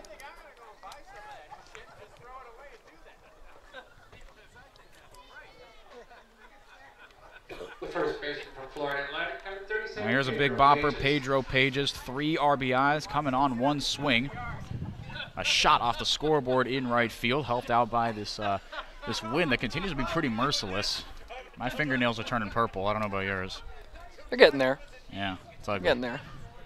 I've had the crew neck on since before first pitch. I know we had a bet going. Yeah. I thought I was going to make it and just couldn't. And it's the wind. It's still in the 60s right now. Yeah. No, the air temperature not too bad, but this breeze is brutal. It's killing me. And I like the situation that Ahern has come in this game. Obviously not ideal to be down 9-1, but he's been on the team with the team a few days now and gets his first appearance, completely low leverage, just gets to absolutely air things out, has a couple of replacements coming in the lineup to face, guys who are going to be free swingers in their first and probably only at bats. I like that he can just let his stuff loose and build some confidence here in a 9-1 game. I agree with you there. He's got Pages in a 1-1 count. He's 2 for 4 today. Pair of runs scored. Double and a homer. Strike on the inside corner, though. 1 pitch away from getting out of this one. Sitting the Harbor Hawks down 1-2-3. This would be the first time they have done so since the second. 1-2. That one lifted. Foul. Way, way back over our heads. Everyone within a 10-foot radius thrown into a panic, myself included, but cleared us by about 20 feet in the soccer field behind us. You weren't alone. I lost that thing up there. Yeah, I don't know where it went. And I was just ready to take the concussion, if need be, and not look like a fool, huh? You take the positives where you can get them. 1-2 misses outside, evens the count.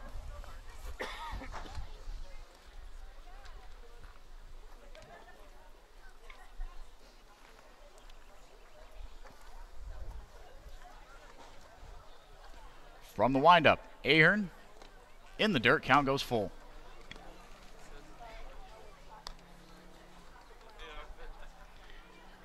After Pages, Matthew Barefoot, who's 1 for 1 in 4 plate appearances with 3 RBIs and a run scored. Pair of walks and a sacrifice fly that scored what was then the first Harbor Hawks run of the day in the first. Ground ball, sharply hit, but Parks has a beat on it. Lazy throw over to first. Didn't take much, though, but Ahern sits them down 1-2-3. We are through 8 here. Last chance for the Gatemen. It would take a miracle, though, to come back from 8 on the Gatemen Baseball Network. The Bay Point Golf Club offers a unique collection of 18 championship golf holes, a beautiful banquet facility, and a club host that has a fully stocked pro shop. The Bay Point Grill is a perfect place to grab a meal or watch a game. The course is located off of Onset Avenue in Buzzards Bay. The Gatemen thank you for your support. Are you hungry? Visit the concession stand for some new menu items. Try fried dough, chicken fingers, or French fries along with your regular favorites, hot dogs, burgers, cold drinks, and ice cream. Proceeds from the concession stand support the Gatemen and the Wareham High DECA program.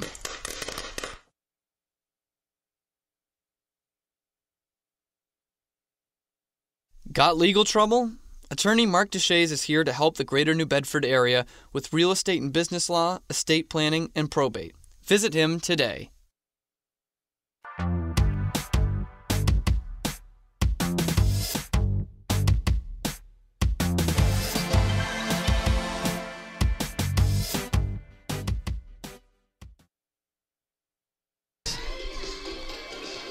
Welcome back on the Gatemen Baseball Network to McKeon Park. Fourth guy of the day to take the bump for the Hyannis Harbor Hawks. And from Texas State, it is Wes Engel. We've seen him before after Kyle Kemp's day is done. Pair of strikeouts for the junior from Lipscomb, who made mincemeat of the Gatemen in the 8th inning. At the top of the 9th, going to be Ryan Kreidler, Skylar Hunter, and then Jeremy Idens to try to scratch something across here for the Gatemen. They trail it 9-1. And that was actually his most recent start. That was back last Wednesday, or excuse me, his most recent appearance at Wareham in the 9-0 loss. Gave up 3 runs in 2 innings, none of them earned. Yeah, a bit of an interesting day. Always interesting in the scorebook every time these two teams play, it seems like. Right hand really gets his money's worth, scribbling substitutions, all sorts of runs, RBIs, and all that fun stuff.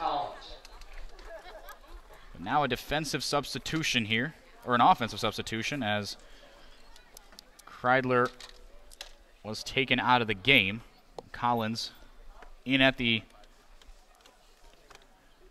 8-hole here. So again, not a conventional substitution scorecard-wise, but in the 9th inning, kind of throw caution to the wind in that sense. Batting in the 8-hole is Isaac Collins. Takes ball 1 outside.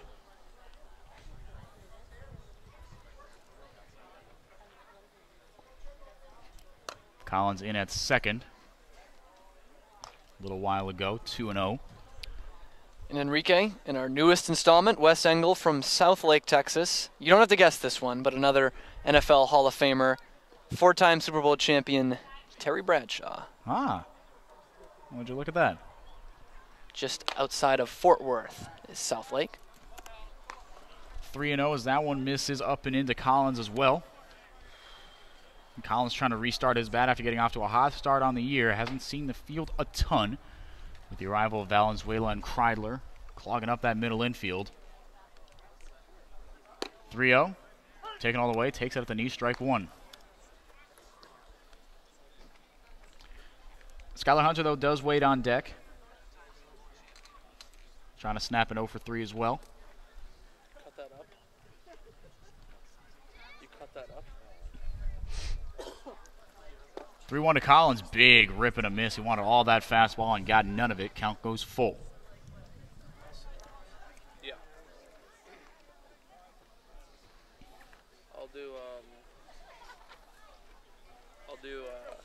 They'll toss it to me. Base is empty. Top of the 9th inning. 3 outs to go for Wareham. Play for a little bit of pride here. 9-1 Harbor Hawks. Swing and a miss. He got him on strikes. Collins goes down swinging. After we come back, I'll do the interview. Say thank you. Skylar Hunter will bat now with 1 out and nobody on. Like I said, 0 for 3 with a strikeout, ground out, and a fly out.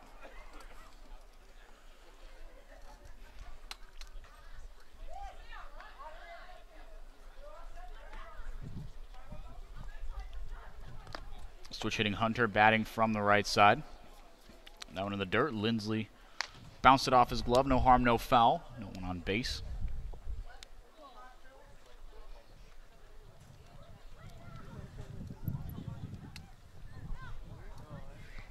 The 1-0 offering from the windup. Breaking ball. Well placed on the inside corner.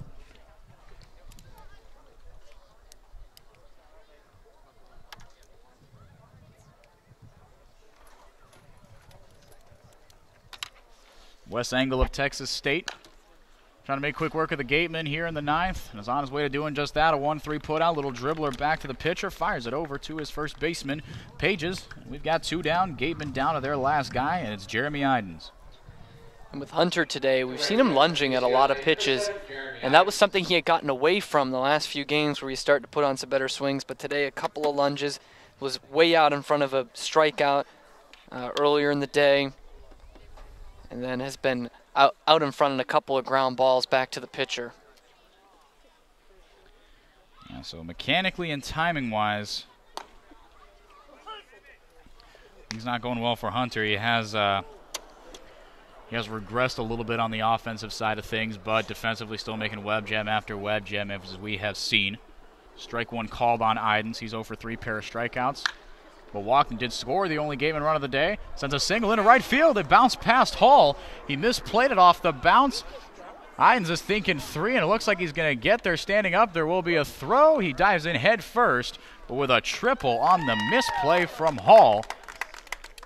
What should have been a single extends 2 more bases, and now Sahid Valenzuela can have a little bit of fun. And I don't really know how to analyze this one. This was just a basic single that Hall completely botches out in right field. And credit to Hyannis, when he sees that go by him, I don't think he knows it's going to go all the way to the wall, but once he sees it goes by him, he has third base completely on his mind, and he gets there pretty easily, throws in a slide, but he was in there in plenty of time. I agree with you there. Another guy with a dirty uniform, Zahid Valenzuela, sends a hard ground ball over to second, but this should be it. Trella fires over to first. A 4-3 putout is how the game ends for the Gatemen. 9-1 Hyannis, and they were all over Wareham from the beginning, really. 12 pitches from Angle in the second inning. Make quick work of the Gatemen. Jeremy Hyannis is stranded, but does manage to salvage the day for him with a single. Nicholas McDonald for Hyannis looked absolutely awesome. 5 strikeouts over 5 innings for the Florida International University attendee, I should say. And Ken Waldachuk, a very uncharacteristic start for him. Was rattled around, didn't give up any free passes besides hitting 1 batter. But Connor Lund wasn't terribly effective in relief.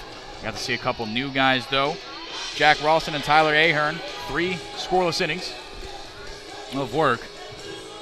But a lot of power bats, a lot of small balls, just a lot of hard-hit balls for Hyannis, and they take sole possession of first place. For the first time, it doesn't belong to the Gatemen all year. Yeah, and you said it. I mean, not walking a ton of guys, not missing the zone, just very hittable stuff today from Ken Waldachuk and then from Connor Lund. And credit to the Harbor Hawks. They were all over it. They were embarrassed by the Gatemen last week, 9-0. And they came out just firing on all cylinders today. It was those big guys in the middle of the order that were doing what they came here to do. You talk about Campbell down there, or excuse me, Barefoot. You've got me on that, too. I got you on that. Matt Barefoot, a brilliant day at the plate with a homer and 3 RBI and a couple of walks, too. So it starts with him in the middle. And they just did what they needed to do today. As Don Sneddon said, Waldachuk wasn't missing low. He was missing up in the zone with that breaking ball. And breaking balls that don't break, those are very hittable. So back to the drawing board. You're not in first place again. Mediocrity since the first 4 games of the season, as we talked about in the pregame. Got to get back to square one if you're the Gatemen. You don't have these Team USA guys anymore. You've got to find other ways to do it. Yeah, tough one here for the Gatemen. Like you said, got to kind of got to kind of wipe the slate here. Since the 4-0 start, 5-6. First losing stretch of baseball for the Gatemen. I guess you could technically count a 2-game skid about a week ago as a losing stretch of baseball, but the fact of the matter is, you talked about it in the pregame show, Cam. Is this going to be a little bit of a transition for the Gatemen, adjusting to life without the Team USA boys, as they've been referred to, right? Mason Fioli, Bryson Stott, and Andrew Vaughn, obviously, and we didn't see any sort of offense from the. Well, we know that's not true. We saw no productive offense from the Gatemen. A lot of hits, but a lot of guys stranded as well. I think you got to give some credit to the Hyannis pitching staff as well for playing tough with guys in scoring position. Defense made some good plays, helped out McDonald, Towns, Kemp, and Angle on the hill. But it was the Gatemen pitching that did him in today. 12-12 as far as hits go, evenly matched, and Hyannis did make that error to allow Hyannis to advance a couple more bases, but it ended up being inconsequential. 9-1 the scoreline. These two teams will meet again on Friday at Spillane before Saturday, flipping it over, coming back to McKeon Park. 2 more meetings between these two teams on the 8th and the 29th. We're going to send it over to J.D. Rocci for a post-game recap before we get a player of the game interview eventually. JD, take it away. Thank you very much, Henrique. Great job, as always, from Henrique Demore and Cameron Stewart. Same cannot be said for the Gatemen tonight. A 9-1 loss, and it was Hyannis all the way through. A dominant performance from the Harbor Hawks. 9 runs on 12 hits, 2 errors, and 6 left on base for the Harbor Hawks. 1 run, 12 hits, no errors, 9 left on base for Wareham. So the hits were aplenty for the Gatemen tonight, but really they just couldn't get anything going other than getting guys on base. Of course, the 9 runners left on. Leaving guys on base has been a problem all season for the Gatemen. Looking at a couple of the standout performances today for the Gatemen, 2 for 4 for Austin Shenton, the lone RBI of the day, a single and a double for the FIU Panther. Bryant Packer behind him, also 2 for 4. Michael Amditas, his final game as a Gateman, 2 for 4 as well. And Drew Millis, a bit of a breakout game today, 2 for 4 with a single and a double for the Missouri State Bear. On the other side, Hyannis, a dominant performance from both Pedro Pages and Matthew Barefoot. Pages 2 for 5, a 3-run homer back in the 4th. Matthew Barefoot, on the other hand, 1 for 1, a home run, a 2-run shot, as well as an RBI sac fly back in the 1st inning. Kyle Wilkie also had himself a pretty nice day, 2 for 4 for the catcher from Clemson. Couple of other scores finalized around the league. Bourne a 10-9. They scrap it out, 10-9 win over the Brewster Whitecaps at Stony Brook. At Lowell Park in Katuitt, Harwich a 10-3 win over the Catleers. Meanwhile, Red Wilson Field 10-4 win for the Yarmouth Dennis Red Sox. They continue a very hot stretch. And still in the bottom of the 7th inning, Chatham a 1-0 lead over the Falmouth Commodores. 9-1 the win here tonight for the Hyannis Harbor Hawks. Wasn't a ton of great performances for the Gatemen, but coming up after this break on the Gatemen Baseball Network, we will have our player of the game, Austin Shenton. That's coming up on the Gatemen Postgame Show on the Gatemen Baseball Network. The Bay Point Golf Club offers a unique collection of 18 championship golf holes, a beautiful banquet facility, and a club host that has a fully stocked pro shop. The Bay Point Grill is a perfect place to grab a meal or watch a game. The course is located off of Onset Avenue in Buzzards Bay. The Gatemen thank you for your support. Are you hungry? Visit the concession stand for some new menu items. Try fried dough, chicken fingers, or french fries along with your regular favorites, hot dogs, burgers, cold drinks, and ice cream. Proceeds from the concession stand support the Gatemen and the Wareham High DECA program.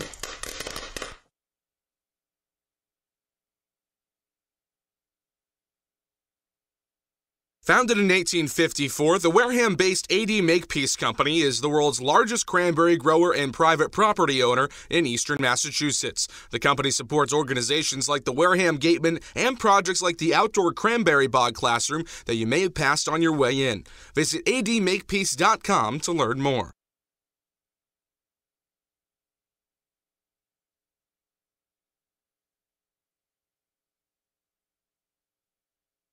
Village Signs of Mattapoisett. They do it all, from logo design, trucks and buildings, to boats. Village Signs has proudly served southern New England for over 35 years. Visit them at villagesigns.inc.com for all your signage needs. The Gatemen wish to thank Patty Wild and the trustees of the John Wild Charitable Trust for their continued support of Gatemen Baseball in Wareham. South Coast Health, operators of Charlton Memorial Hospital, St. Luke's Hospital, and Toby Hospital, delivers an unmatched combination of clinical excellence with a personal touch. They are proud to serve as southeastern Massachusetts and Rhode Island's only not-for-profit health system, as well as the region's largest employer. South Coast Health, the best care plus something more. One of the Gatemen's favorite places for their post-game meals is Cool Cone, where you can get anything from fried clams and fried chicken to an ice cream sundae, and then top it all off with a round of mini-golf. Cool Cone, located on Route 6 on the Wareham-Marion line. Wareham House of Pizza has been serving Wareham and Marion for over 40 years with steak and cheese, pizza, and subs. Located in Shaw's Plaza, head on over for pickup or let them deliver to you.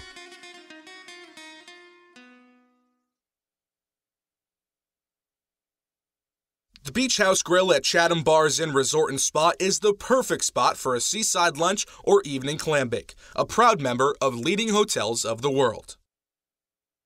One of the area's best restaurants is located right up the street, Brewfish Bar and Eatery. Stop by for a nice lunch or a relaxing dinner. Brewfish offers 20 rotating craft beers on tap and creative pub foods such as fish and chips, sticky ribs, pulled pork, delicious burgers, and pizza. Check out their off-the-menu brunch with a Bloody Mary bar and $5 mimosas on Sundays. The Brewfish Beer Garden is now open for outdoor dining under the tent and casual dining and drinks at the outdoor bar, along with live music on Friday and Saturday nights as well as Sunday afternoons outside. Brewfish Bar and Eatery is located on Route 105 in Marion.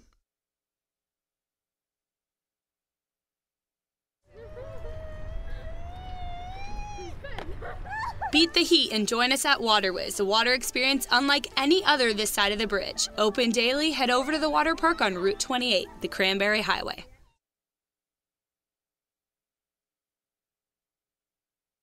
Red Shirt Fridays is a national program created to acknowledge, honor, and support our troops who put themselves in harm's way to defend our freedom. In support of this program, the Cape League teams will be wearing a specially designed red jersey every Friday. This special weekly celebration of Red Shirt Fridays is sponsored by 47 Brand, HP Hood, Cape Cod Regional Transit Authority, Advanced Embroidery, and the Cape League. Support our troops and join us by wearing red each Friday.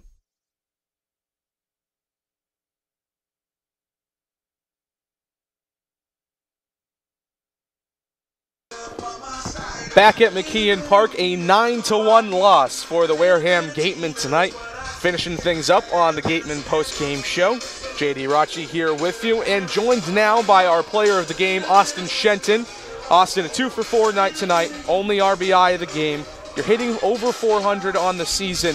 What's been the recipe for success for you, not only tonight, but the whole season as a whole? I think just sticking to my approach. Being on time for the fastball, because a lot of guys have really good fastballs around here, so just not chasing and being on time for the fastball mostly. The starter on the mound tonight for Hyannis, Nick McDonald, a teammate of yours at FIU. How is it facing your college teammate? You went 2 for 3 with a double against him. It's a little bit weird. You see the guy play all year long, and then all of a sudden you're seeing him pitch to you, but no, it's good. He's a good pitcher, and it was great to compete against him for sure. And you mentioned being able to see him all year long. You're pretty familiar with what he brings to the table. Does that give you an advantage at the plate, or is it a disadvantage because he's also seen you all year long and he knows your tendencies?